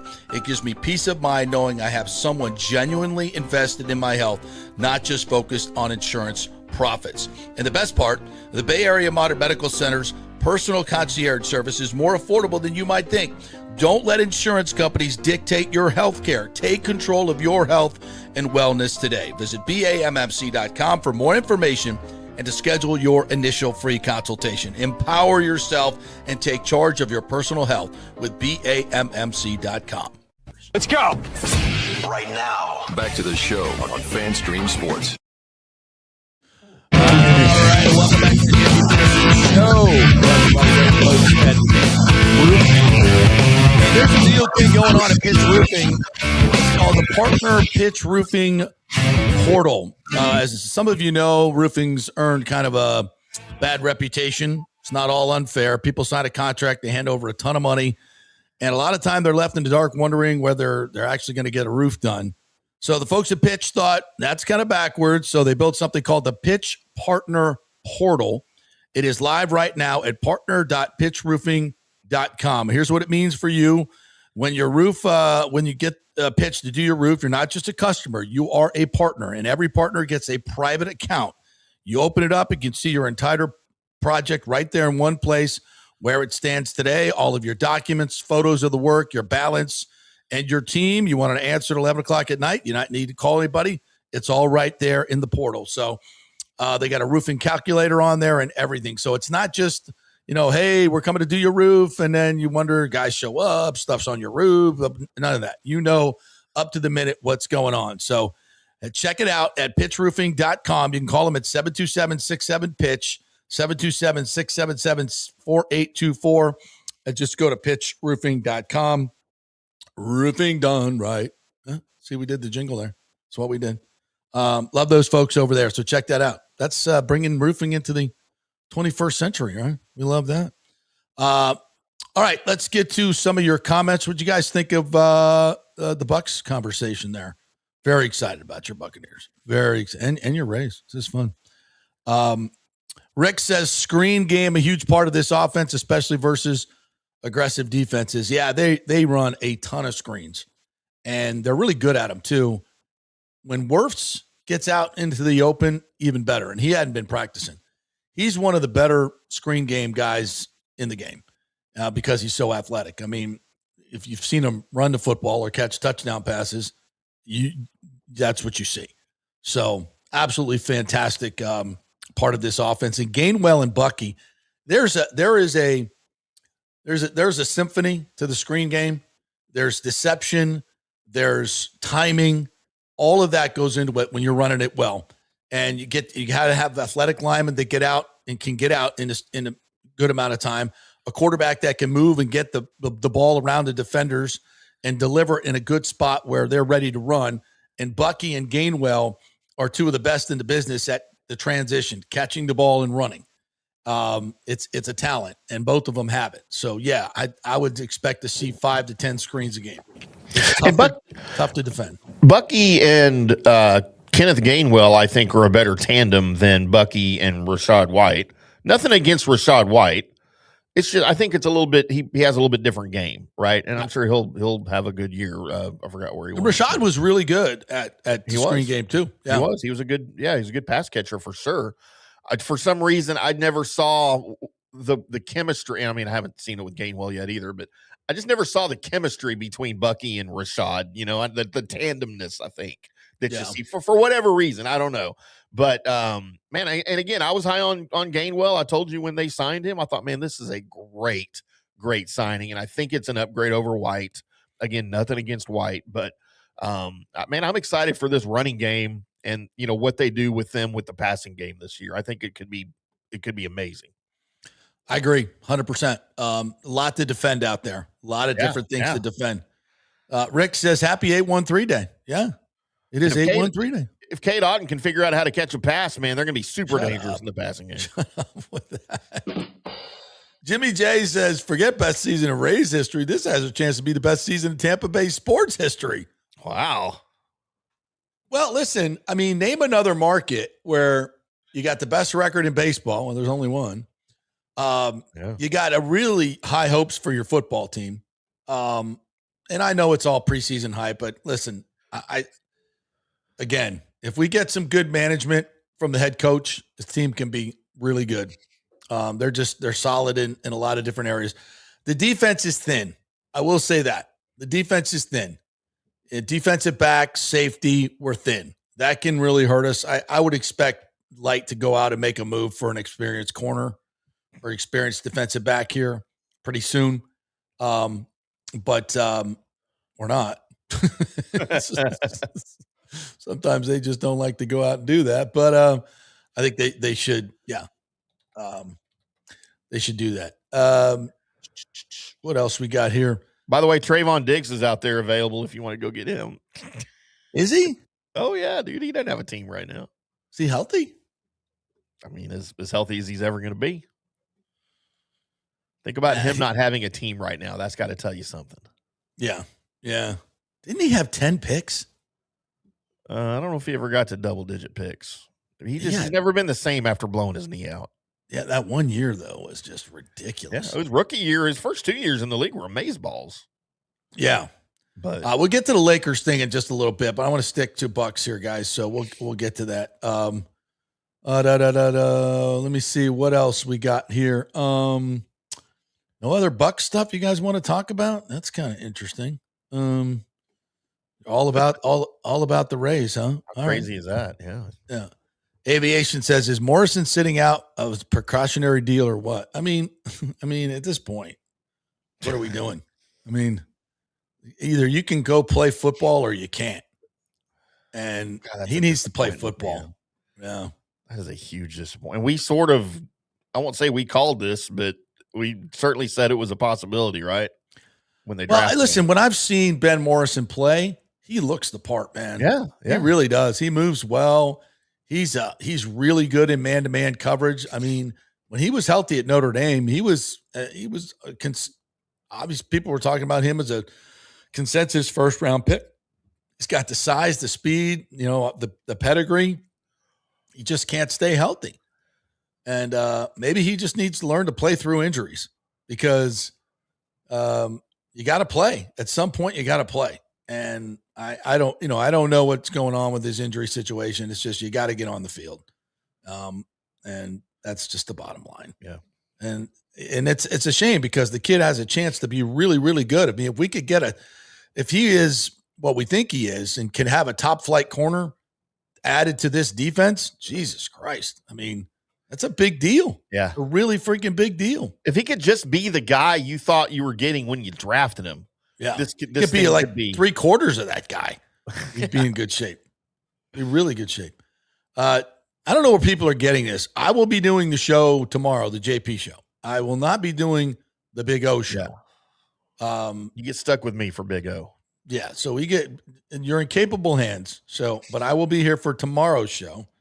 Like, I think we may have Babby on tomorrow, just depending on where we're at with stuff. If anything pops today, so so we'll have a great show for you. And tomorrow. look, so pull the curtain great back Big a O little show. bit. Pull the curtain back a little bit here. JP and Big O are fighting right now, and Big O doesn't want him on a show tomorrow. So I'm feeling it. That's what's happening. 100% not true. The Sox picked the so bad time to get swept themselves. They're on the very fringes of the division race there. They're 9 games back now, right? I mean, I don't know. And that, again, how do you go from so dominant to 10 so games bad? back. They're 10 games back. Because you suddenly didn't know every pitch that was coming. Yeah. I was one game I was watching the Red Sox play in the middle of their deal. And I think it was Ibar hit like 2 or 3 home runs. And he was sitting on fastball that and he had been slumping. Yeah. And my memory's not really good, but I was like, damn, they're mashing all of a sudden. Mm-hmm. Yeah. Yeah, they're in the wild card race, but they ain't winning the division. I was scared of them 2 weeks ago. Not anymore. Yeah, absolutely. What else we got here? Liquor said they better get some losses out of their system now or soon. Never want to go to September too hot because when you get to the cold, it's ice cold. Yeah, I don't know about that, Liquor Lab. I know what you're saying, but so they should try to go lose some games. Nah, stay hot. stay hot. It's baseball especially. You want to be confident going into the postseason. You don't want to be struggling. Yeah. Like the last time we got to the playoffs, we had a lead in the AL East, and Yandy and Randy got in that fight. Yandy was out for 2 weeks, and we never recovered. The offense just went into complete tank. Yeah. Liquor Lab does point out that Bellinger, Judge, Stanton, and many more have been out months. Yeah, well, that's what happened when you buy aging superstars. They break down. Sometimes that's what happens when you draft young players too. Yeah. Jumbo FPS says, if you had to set an over-under on Camby's career home runs, what would it be? Wow. He's already had a Barry Bonds pace, but of course, Barry got really hot late in his life when most people start declining. I wonder why. I mean, I think Bonds, I looked it up one time. He had like 200 home runs after the age of like 37. Yeah. When in the history of baseball, the greatest players in the game always decline at that age. But suddenly, Barry Bonds was hitting 73 home runs. So, what is Cammy? I mean, at this age, he's the first. What did you tell me yesterday, Timmy? He's the youngest player to have back-to-back 35 home run seasons since ever. Ever? Yeah. That's a long time. Yeah. So what is his upside? 700? Ooh. You know, I mean- again, keeping his body healthy. Yeah. I mean, 35 should be his benchmark. Right. But I mean, I think he's a consistent 40 home run guy. You know, I mean, I know it's silly to start talking about as I get out my calculator. I mean, Your adding machine. he's 23 years old, right? Yep. So let's say he plays to 40. He'll, unless he finds some youth in a bottle, he'll decline a little bit. But I think he's at 85 career home runs right now. Double check me on that. So he's got, so if he averaged, and I see average 40 home runs, it's hard to do. Well, Man, yeah, that's a lot. but he's doing things nobody's ever done. He's at 87 home runs right now. All right. So if he averages 40 home runs for 16 seasons, that's 640 home runs. Plus 87, 727. And how old that'll put him at what age? At 40? At 40. Right At 40. 40. Yeah. And now Barry played to what? 44? So what you're saying is we just need to give the juice to Junior Caminero. He can hit 1,000 career home runs. Yeah. Yeah. So, I mean, and look, all of this is what if, but we're here to say he's going to, by the time he's here in the end of his career, unless something catastrophic happens, he's going to be in the top 5 in the history of home run leaders. I mean, and what do you like? Holy shit. That's what we're talking about here. He's doing things that no one's ever done. And he does them with joy and flair and, gives back to the fans and the organization. He's a plus defensive player now. He's on the plus side. He's above average. And with a guy who hits like that, you'd put him out there well below average, but we don't have that. And he's only going to get better because he works his ass off. I mean, I don't know. There's not a player in this game, not a player in baseball that any general manager would rather have than Junior Caminero. I think that's fair to say. I mean, at this point, Shohei obviously is a great talent, and he's got plenty of runway, but he ain't got 15 years of runway. And this kid does. So, like somebody mentioned this yesterday, when we open up in 2029 across the street here, that dude's going to be in his prime. I mean, 26 years old, 27 years old, mashing, just absolutely mashing. And would I make the power alley 375 instead of 385? Yeah, I would. Why the hell not? Why the hell not? Then maybe we can get to 800. Yeah, he's an incredible talent. He's an incredible freaking talent and a great dude and just a joy to watch play baseball. Yeah, his energy that he brings to the dugout, and every time, he's not one of these stoic guys that he hits a double or a home run and he's like, he's like going bananas. Yeah. And I I like love to see that. that. He loves the game of baseball. I love watching guys play that look like they enjoy playing the game. And I'll say this is interesting too. In the beginning of the year, when he hit a home run, there was a lot of histrionics going on, and we were like, and we talked about it on the show, and it's like, it's a lot. It's a lot. He toned it down. He toned it down because he understood, you know what? I'm going to act like I've done this before. Now it's not, he's still effervescent but it's not over the top. And you love that. You just love to see guys that, get it. He understands the game. He respects the game. He plays it the right way. He works his ass off. He's an incredible talent. He's a great teammate. I mean, I was kind of joking with Mike yesterday. I was like, man, you are going to have to pay that dude a lot of money. But I also, and then I said, you know what, though? He's going to make you a lot of money. Yeah. And He's get going you a lot of wins. A lot of money. That's the way, that's the way this group looks at it. He is an awesome investment. An awesome investment. That's how you're supposed to look at it. Right. Exactly. Not Exactly. as a liability. Right. Like, oh my Exactly. God, crap, I got to pay this guy. Dang it. Let's trade him. Yeah. William Hatcher, good morning to you, says, I want to know when the city is voting on the Rays ballpark and wanting to be there to see it for myself. Who, what, and why for myself. Yeah, they're gonna have to have this vote in the freaking convention center. They have to move the city council because the overflow room ain't gonna fit. Move it to benchmark. Well, actually, the county vote's going to put it over the top. The county's got a much bigger room, much more comfortable too. So that's going to put it over the top. That'll be. So I think the city should vote on the 27th if they get all the documents done, and then the county will vote probably on the 28th. Maybe, I don't know if they'll come in on I think the 27th is a what? Thursday. Yeah. So exactly 2 weeks from today, Timmy. There it is. Wow.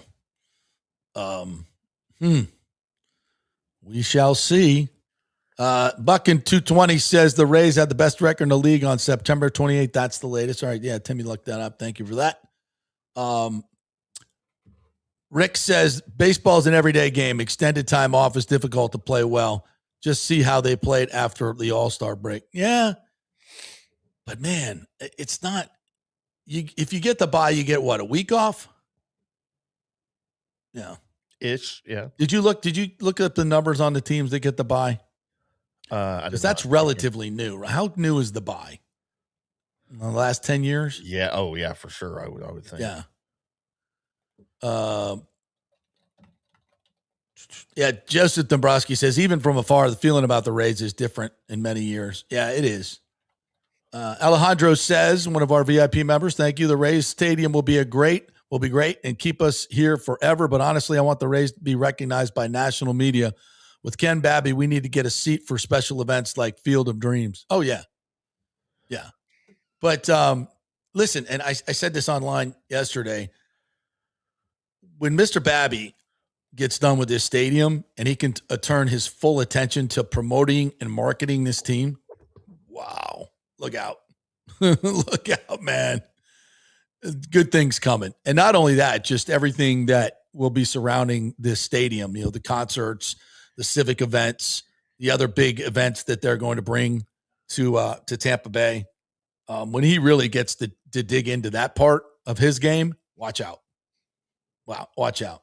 Maybe we were kind of talking the other day. I was like, I'll come on this week if there's some new stuff to talk about. Maybe I can. He probably won't talk about, all the other stuff that could be brought here because he wants to make the main thing, but maybe he will. I'd like to have fun with that because obviously baseball is going to be incredible in that place, but all the other events that are going to come as well. Yeah. JP,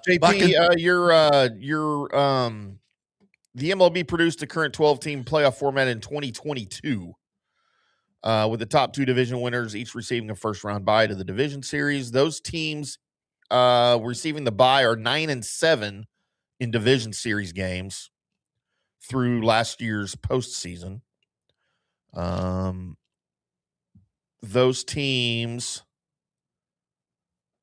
to go on and win the World Series. 2 of the 16 teams that received a first-round bye have gone on to win the World Series. Wow. 2 of the 16. 2. 12. That's what I thought. Yeah. That's what I thought. Those 2 were the 2022 Astros and the 2024 Dodgers.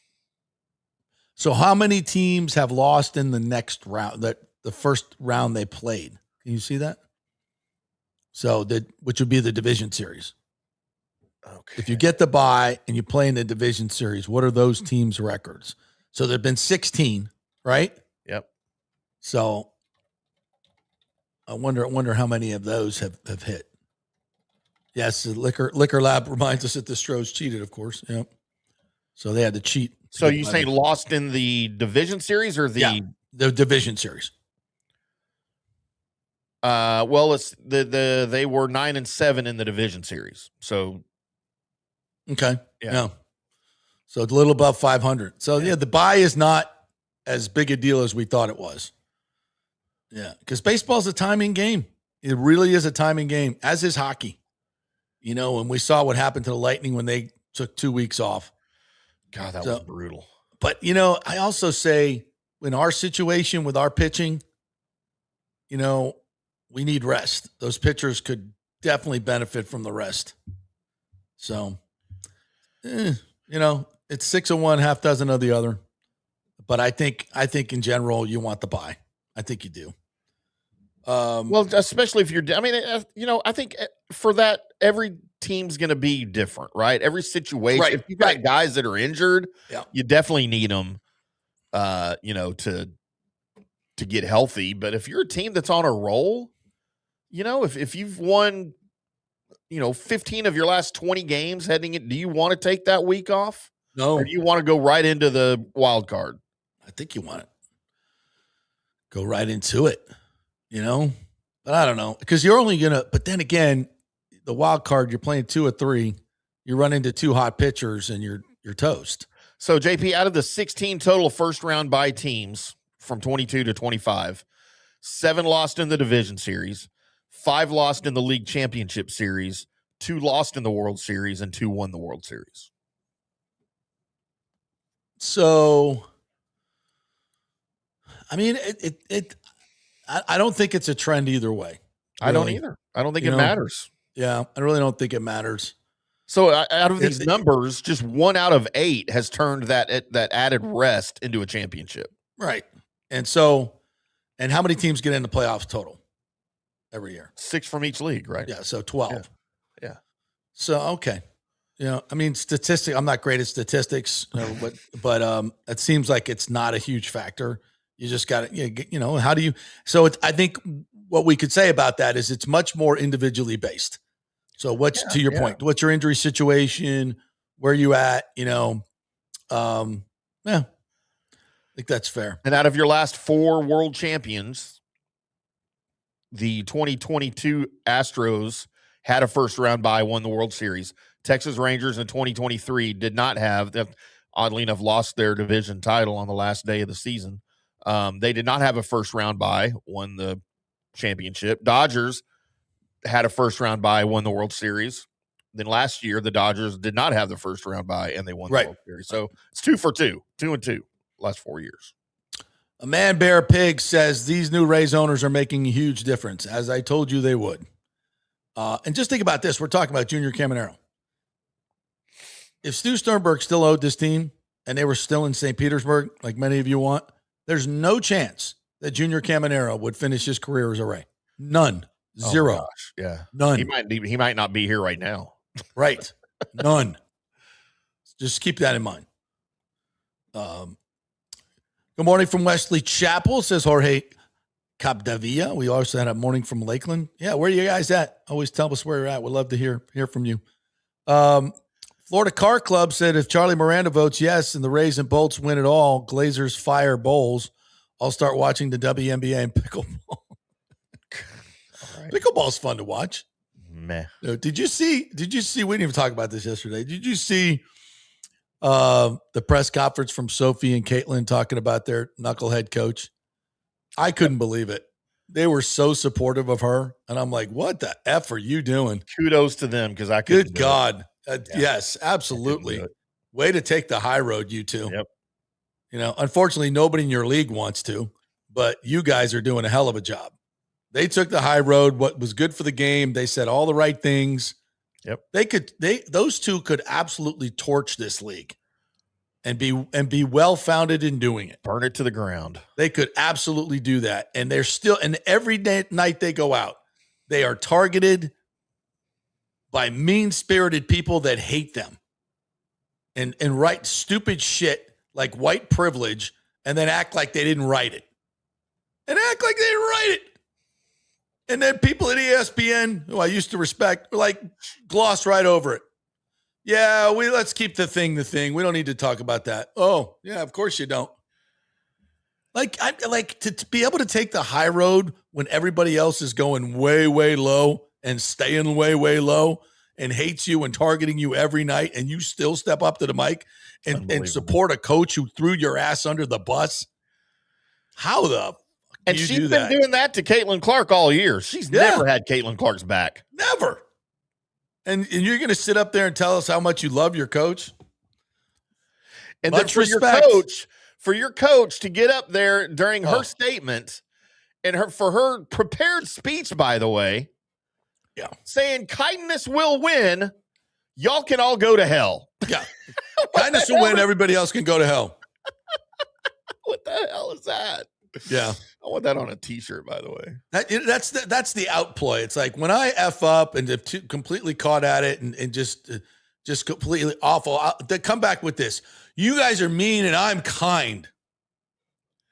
Yes, I threw my players under the bus and I was more worried about the opponent. And then she says, I didn't see the clip. I didn't see in real time. I wasn't watching She was staring right at it. There's video footage of her literally watching the play. There are times when you need to see the replay to see the nuance of the play. And then there are times where that's a clothesline, dog. I mean, I don't need to see that again.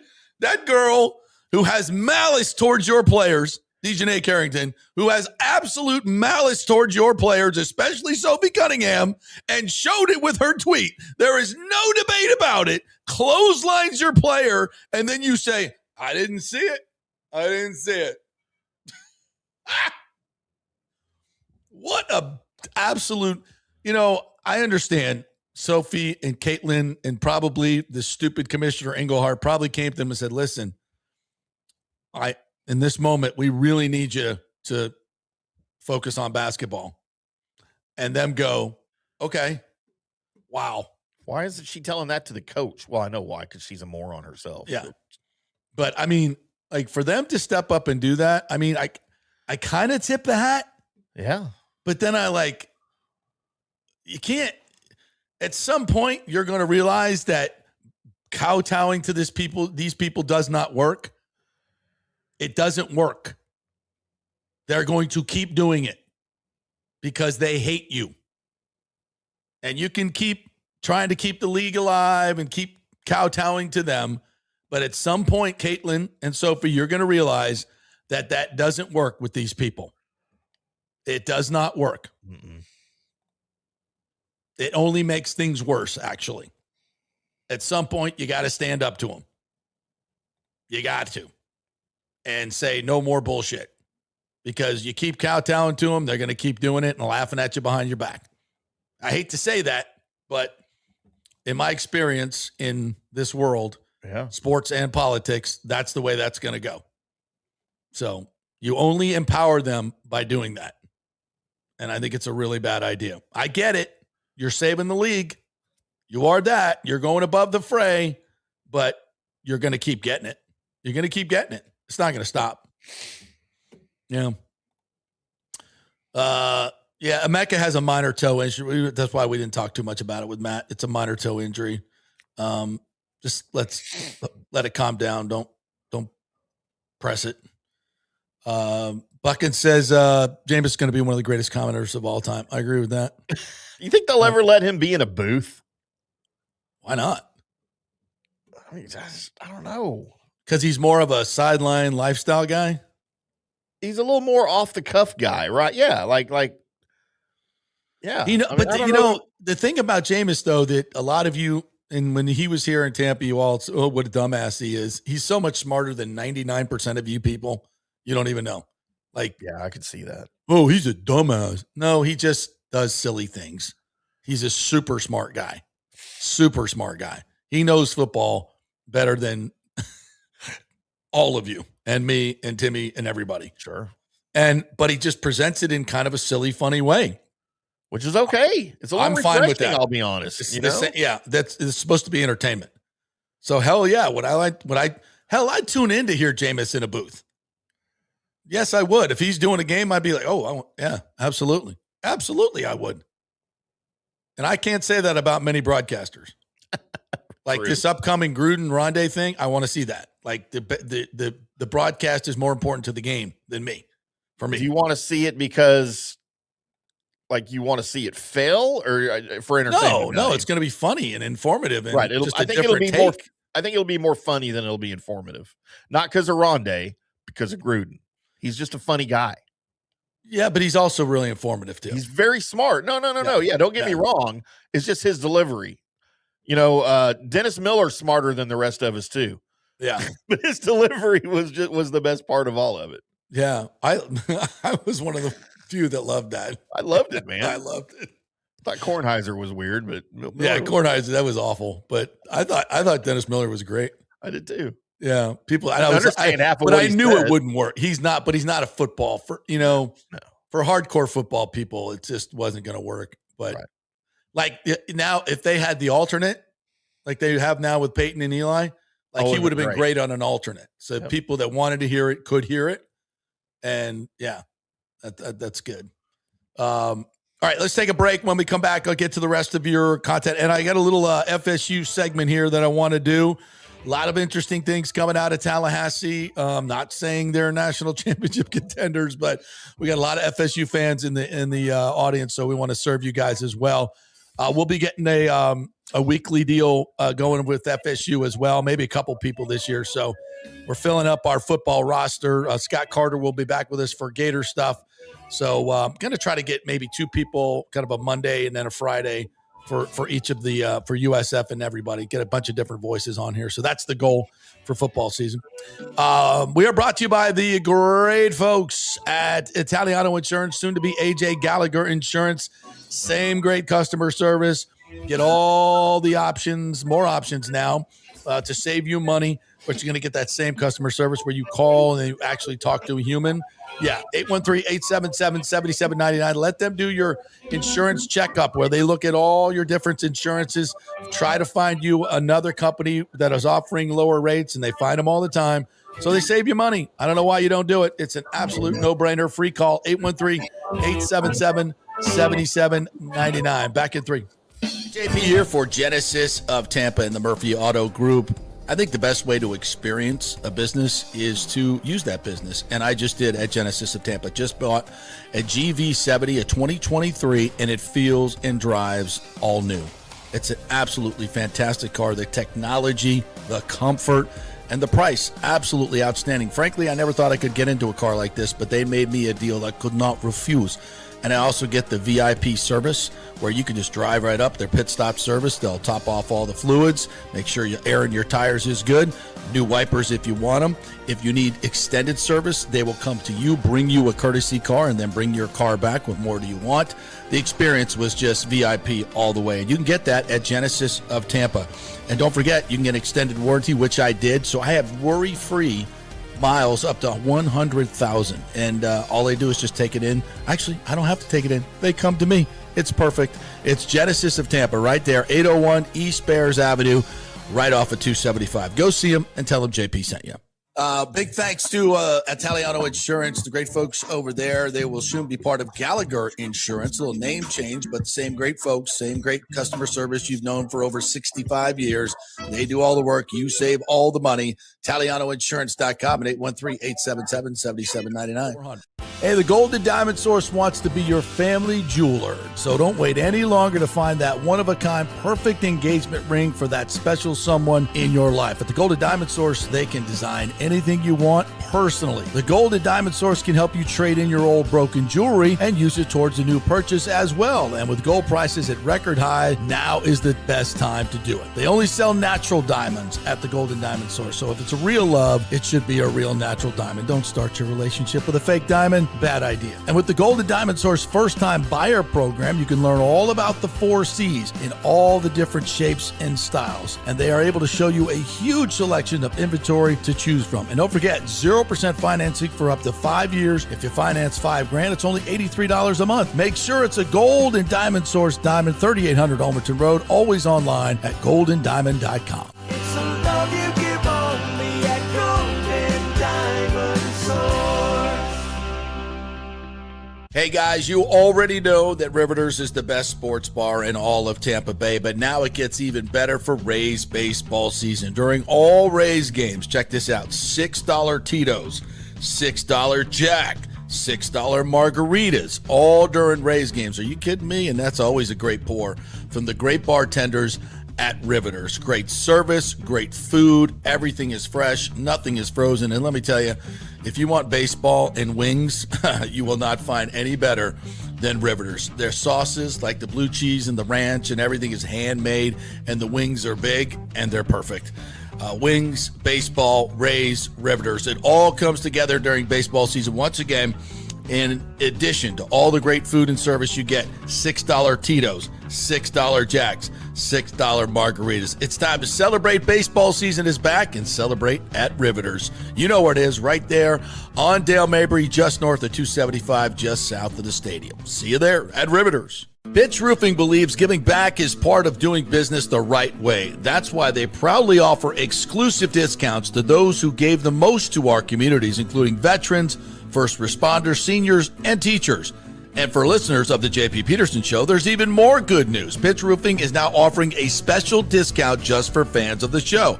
With so many roofing companies coming and going in Florida, it's important to choose a contractor you can count on long after the job is done, especially when it comes to honoring your warranty.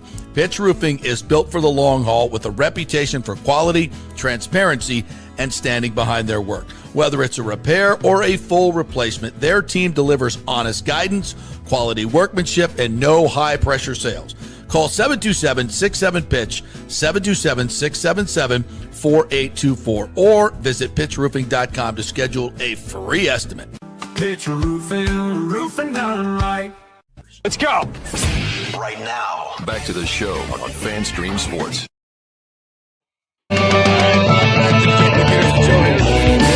This Thursday, brought to you by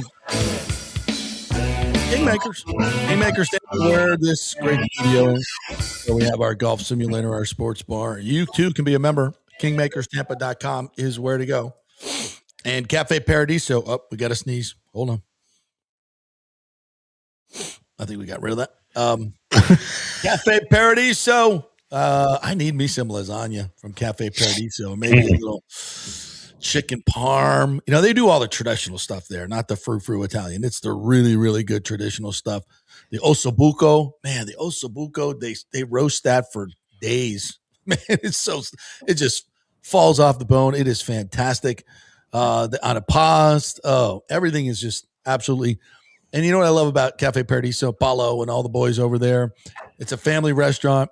And they've been doing it for years and years. The consistency is fantastic. That's why all the locals go to Cafe Paradiso. They know it's the best Italian restaurant in all of Tampa Bay. So there you go. Right there on South McDill.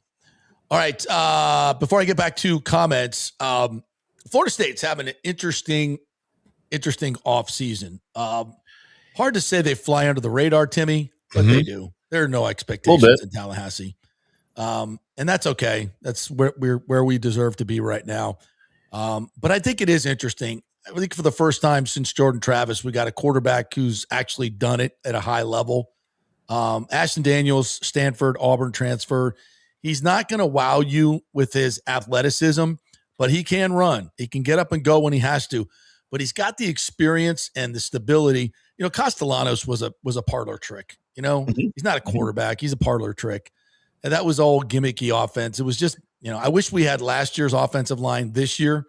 That's a question mark. We've got some really good players up front, but they're still sorting it out. And I'm glad we got New Mexico State before we play SMU. Because the offensive line needs to get some cohesion going against another team. Again, they got size, they got some good ability, but, you know, offensive line plays way more than that. And they're getting coached well, so I feel good about that. But Ashton Daniels is the key that really makes you give you. It feels like seven wins is your floor with a guy like that if he can stay healthy. So it's not DJU, it's not Castellanos. This guy can play, and so I feel good about that. But listen, they're 7-18 since the snub, and the whole Norvell thing falling over. And again, it's a little bit like Bowles as well. Norvell is such a horrible game manager. No matter how good your team is, I think he coached us into at least 2 losses last year, probably 3. Because if you look at the underlying metrics of last year's FSU team, the one that beat Alabama soundly, that's where your talent level was. You lost the game at Stanford that was just, horrific on so many levels. You probably lost 2 or 3 games last year because your idiot coach goes for it on, 4th and 11 at your own 37 without a quarterback who can throw the ball 10 yards downfield. I mean, he just made so many brain dead management decisions last year, stupid onside kicks, just terrible. He needs to get the hell out of that business like right away, but he won't, unfortunately. So that's a concern. But they've got playmakers. Obviously, Deuce Robinson as a wide receiver is as good as anybody I think he's the top 5 national talent. Probably would have been a first or second round pick coming out last year, but he stayed. And that was important for the culture of this program, big time. He's the leader. He's the unquestioned leader of this team. He's a mature guy that really, he's a Jordan Travis at a wide receiver. He believes he has an emotional connection to this, and he's leading this team in that way. And that's a different change from the mercenary attitude of the last 2 years. So, and that's a lot from what I hear from people there is it's a team that likes each other, hangs out with each other. There's more of a family feel than we've had since like 2023. And then you got, Danzy, who made big plays last year, the track star who's really learning how to play football. Javon Boggs, if he can stay healthy, is a talent. And this kid, Jason Lopez, this freshman, is just making one-hand catches everywhere, dazzling every day. So they've got some weapons and a guy that can get them to him in Ashton Daniels. So that thing's impressive. And Chroma, the running back, again, I think he's a top 10 running back in the nation. He's an absolute beast. And they just didn't really – the running game last year was so disjointed. He never really got going to his abilities, and I think he's a workhorse that needs to get 20 to 25 carries. So we'll see how that works out. So offensively, I think they can be good. Defensively is where it's interesting. You got Tony White in year 2, and instead of bringing in a ton of transfers, they got guys that have been in the system now for 2 years. I think that makes a difference. It's a 3-3-5 system. It's a little bit different, and they're the nuances of it. They're starting to learn. And they've got some good players there along the defensive line. The Desir twins have been huge this offseason. And that's another thing. The strength and conditioning changed dramatically. And you hear guys that covered this team, Ira Schafel, who've covered it, from the great years. They know what a good team looks like physically. And they're saying it's a complete transformation body-wise for these guys.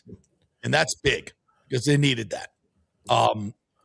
So that's big. And Desir, Daryl and Amedrell Desir, both of those kids have had fantastic off seasons. You got them coming off the edge. Kevin Wynn's another big young defensive lineman that brings size and speed and talent. That's kind of your core. And you got some veterans like Diggs and Lyons and McCray, all of them who, in second year in the system should be better. So that their front seven is better. Their linebacking is as good as they've had in a long time. So that's good as well. Now, defense, they lost that lot in the secondary, but those guys were awful as far as I'm concerned. So, I want to see some new blood. Addition by subtraction. Yeah. So I don't, there's no Jalen Ramsey or Derwin James back there, but they've got some good kids. And if they can just, Kirkland and CJ Richard, Ricky Knight, a guy coming in, Mekhi Jones, defensive from the safety. You got a core of guys that hopefully know what they're doing. Don't make big mistakes like they made against Miami, giving up explosive plays. And that'll help as well. So I think there's room for optimism here. You start with New Mexico State, and then you get SMU on that Monday night, September 7th. That's a huge one, Timmy. And SMU's they're a good football team. Yeah. If they can get that win and go to 2-0, then you go to Alabama the next week and you play competitively. Again, you got Virginia coming in, which is another key game. So this is, there's an avenue here to get some real excitement at Florida State. Can they get into the playoff? Everything would have to go right. Everything would have to go right. And Norvell would have to suddenly learn how to manage games. And I don't expect either one of those things to happen. So I think 8 wins, I'd be overjoyed. 7 wins is where we should be. Anything less than that is complete dog shit. And, and Norvell, even at 8 wins, it depends on how the season goes, how many stupid mistakes he makes. if they get to 8 wins, the program's building, and I'm still looking for a new head coach. For me, for Norvell to save his job, you got to win 10 because you've shown me too much dog crap in recruiting and everything else that I don't believe in you anymore. And you're a terrible game manager. You don't recruit very well. I mean, for 7 years, that's what it is. And your outliers were Jordan Travis led. So I mean, I think that's fair. Your thoughts? Yeah, I mean, you're going to be in what I think is a very competitive ACC. Boy, that's a phrase nobody's heard recently. I think it will. I think the ACC is going to surprise some people this year. I don't think it might be a little top heavy, obviously with Miami, like Clemson will still be good. I think SMU obviously will be good, but for Florida State, I mean, the key, I don't know that Mike Norvell can save his job even with 10 wins. I don't know that he should save his job with 10 wins. I would, tell me who you got coming in. And there's probably a list of about 50 to 75 that I would take over him. Over him, like right now, right? Yeah. That are probably already available that they don't even have to, there's no buyout involved anywhere. Yeah. But yeah, I mean, they've got so many areas that they need to improve on that I'm not sure the current coaching staff. I mean, you said 8 wins, you'd be happy. I don't see there's any way they get to 8 wins. No, I don't see it. I don't see it. And I'm laying that not necessarily on the team. I'm laying this on the coaching staff. It's out again, they beat Alabama last year. A lot of these players played in that game. It's not a nothing. It's not a nothing. It's not. It was a big win for them. Yeah. But so, all right. So New Mexico State 1-0. Okay. SMU, I think it's a toss-up game at Tallahassee on a Monday night, 7:30. Place is going to be packed. I don't think SMU is as good as Monday night. And that's their first game, by the way. Yeah. Well, a lot of new players, right? Okay. Yep. Then they get a bye when they go to Alabama on the 19th. They're going to lose that. Then they got Central Arkansas. So you have a really good chance here to be 3-1. Worst case 2-2 with, to give me wins. But, so if you're 3-1 and you got Virginia October 3rd in Tallahassee, Virginia's a good football team. Yeah. But you should have beat them last year. And you got some payback there. Then you're at Louisville on a Saturday night, Friday, October 9th. On Friday night, a night game. That's always a tough one. Louisville's going to be good. So those 2 weeks right there, you're at Louisville and at Miami after Virginia. If you lose the Virginia game, that's a 3-game losing streak right there. Tom Herman is your interim coach by October 17th. Maybe so. Over 100%. And then you get a bye, so maybe they keep Norvell through the bye after Miami. Then you got Clemson at home. So I'm going to say 1, 2, 3-1, 4-1, 4-3. You're 4-3 after the Miami game. You beat Clemson at home, which I think you can do. You're 5-3. That's going to be it. That's a Halloween night, Saturday, October. Clemson at home? Yeah, we're at home against Clemson. Yeah. Okay. No.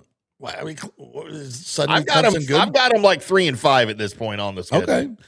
No, not. I'm trying to be a little bit more optimistic. You got a little homerism going on, and that's cool. That's extremely possible. So I got them at 5-3. Then you go to Boston College. You better win that one. Then at Boston College and at Pitt, you got 2 Go North games on a Saturday and a Friday in November, which will probably be like 40 degrees and ugly. So, but have some discipline. Go there and beat those teams. Pitt's a good squad. That's a Saturday night game. Then you got NC State at home on Saturday, November 21st. NC State's supposed to be a really good team. They could be vying for a playoff spot at that particular point. And then you got Florida at home. The Gators come in on November 27th, and Jaden Baugh is still running for touchdowns in Gainesville against Florida State at this moment. So if you don't bow up and smack that kid and stop that running game, then you're just, listen, it could go horribly south. No question about it. But, like I said, if they could get to 8 wins, and you beat Clemson 6-3, at Boston College 7-3, at Pitt 8-3, lose to State, and then Florida, you have a chance to get to 9 wins. I mean, that would be an exceptional season. And again, I don't think that should save Norvell's job. Yeah, but it probably would. But it depends on who you're getting. Depends on, and trust me, Mike Alford is already has been and will continue to be looking for the next head coach at Florida State University. Oh, he's already. I'm sure he's got names already. Yeah. And he almost got Lane Kiffin for the second time. So here's my bold prediction for you, JP. Mike Norvell gets fired the week before after a loss to Pitt, where you've now lost 4 in a row to Miami, Clemson, Boston College, and Pitt. If your scenario comes true, he's done after Miami, because that's not just going to be a loss. That's going to be a bloodletting. Yeah. If it's starting to go south at that point, yeah, he's got no shot. Before November 21st against NC State, I think he's gone. Absolutely. At some point before that. So, and then we'll see what happens. I'm putting more blame on the coaching staff than I am on the roster. I don't dislike the roster.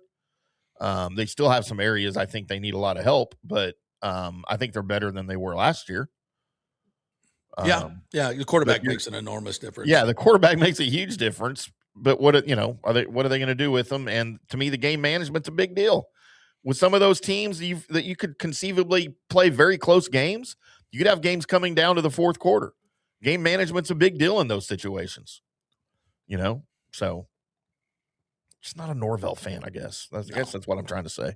Neither am I. But it's so funny. The two teams I cover the most and love the most, the Bucs and the Noles, have been very similar.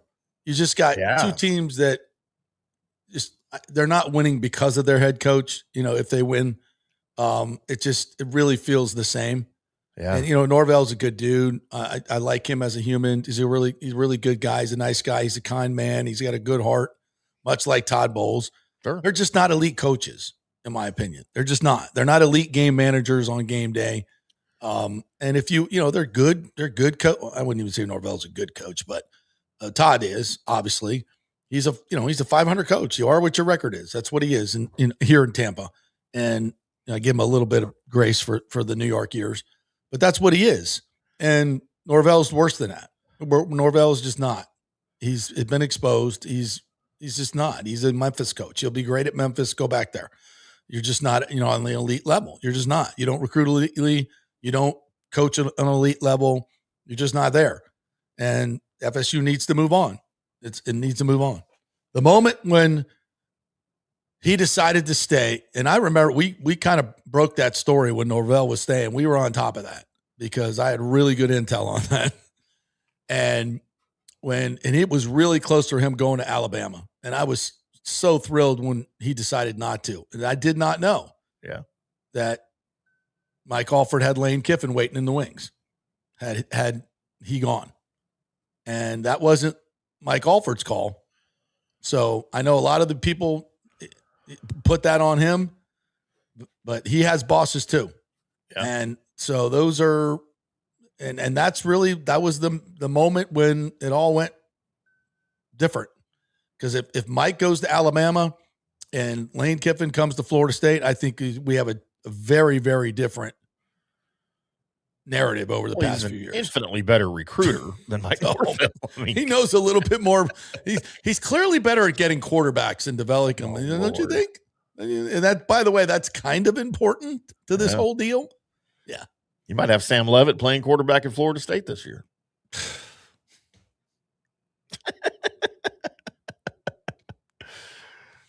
Sorry. Man. But it's not even about him. It's about we wouldn't have had DJU or Tommy Castellanos. I can tell you that. Yeah. It's nice to see Trinidad Chambliss running around Doak Campbell Stadium. But that's not how things went. Nope. So here we are. Alternate universe. Alejandro asks us, we watching the Field of Dreams game tonight? And if you are, who do you want to win? I love the Field of Dreams game, and it's like the drive of viewership baseball up. I want to see more. Are you? I don't even know who's playing tonight. I thought it was cool the first year they did it and kind of Thank you. nostalgic, but I don't really care anymore. Thank you. I'm kind of in the same way. But Alejandro, we don't want to shit on your fun, so enjoy that. Enjoy that. Anything else we got to get to here? Chris Cole says, I love the video of the former NBA players saying that they are going for the NBA draft. It's outstanding. By the way, your Field of Dreams game, Phillies Twins, and it's only on Netflix. So, yeah, I'm out. I have Netflix and I'm out. I don't even care. Yeah. Alejandro asks, I have an idea for Ken about a possible new uniform for the Rays that would be iconic in the new stadium. The Rays should have a pinstripe uniform to pay tribute to the old Tampa baseball teams. Y'all can have fun with all the uniform stuff.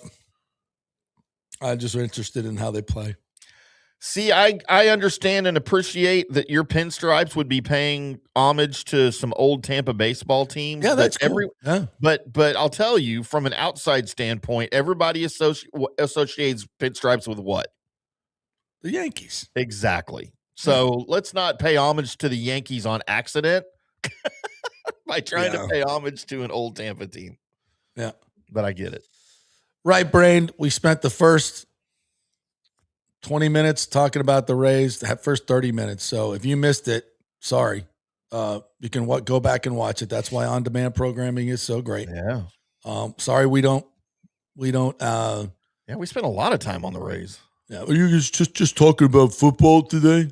I mean, go back and watch the beginning. We talked a ton about the Rays. Yeah. Sorry. But thanks for tuning in. Appreciate you. All right, that'll do it for us today. We will I will be back tomorrow. We have a great Big O show coming up tomorrow with Timmy and Big O, which is going to get started right after my show. So be tuning in for that. Big O's got a lot to say about what happened this week. I may not get a word in edgewise. No, you won't. You won't. And that's the beauty of it. Yeah. After I talk for 2 hours, you think, no, I want him to talk. I'd much rather hear him talk about baseball than me anyway. So, yeah, absolutely. No Rays baseball today, so go tune in to rewatch this show a few times.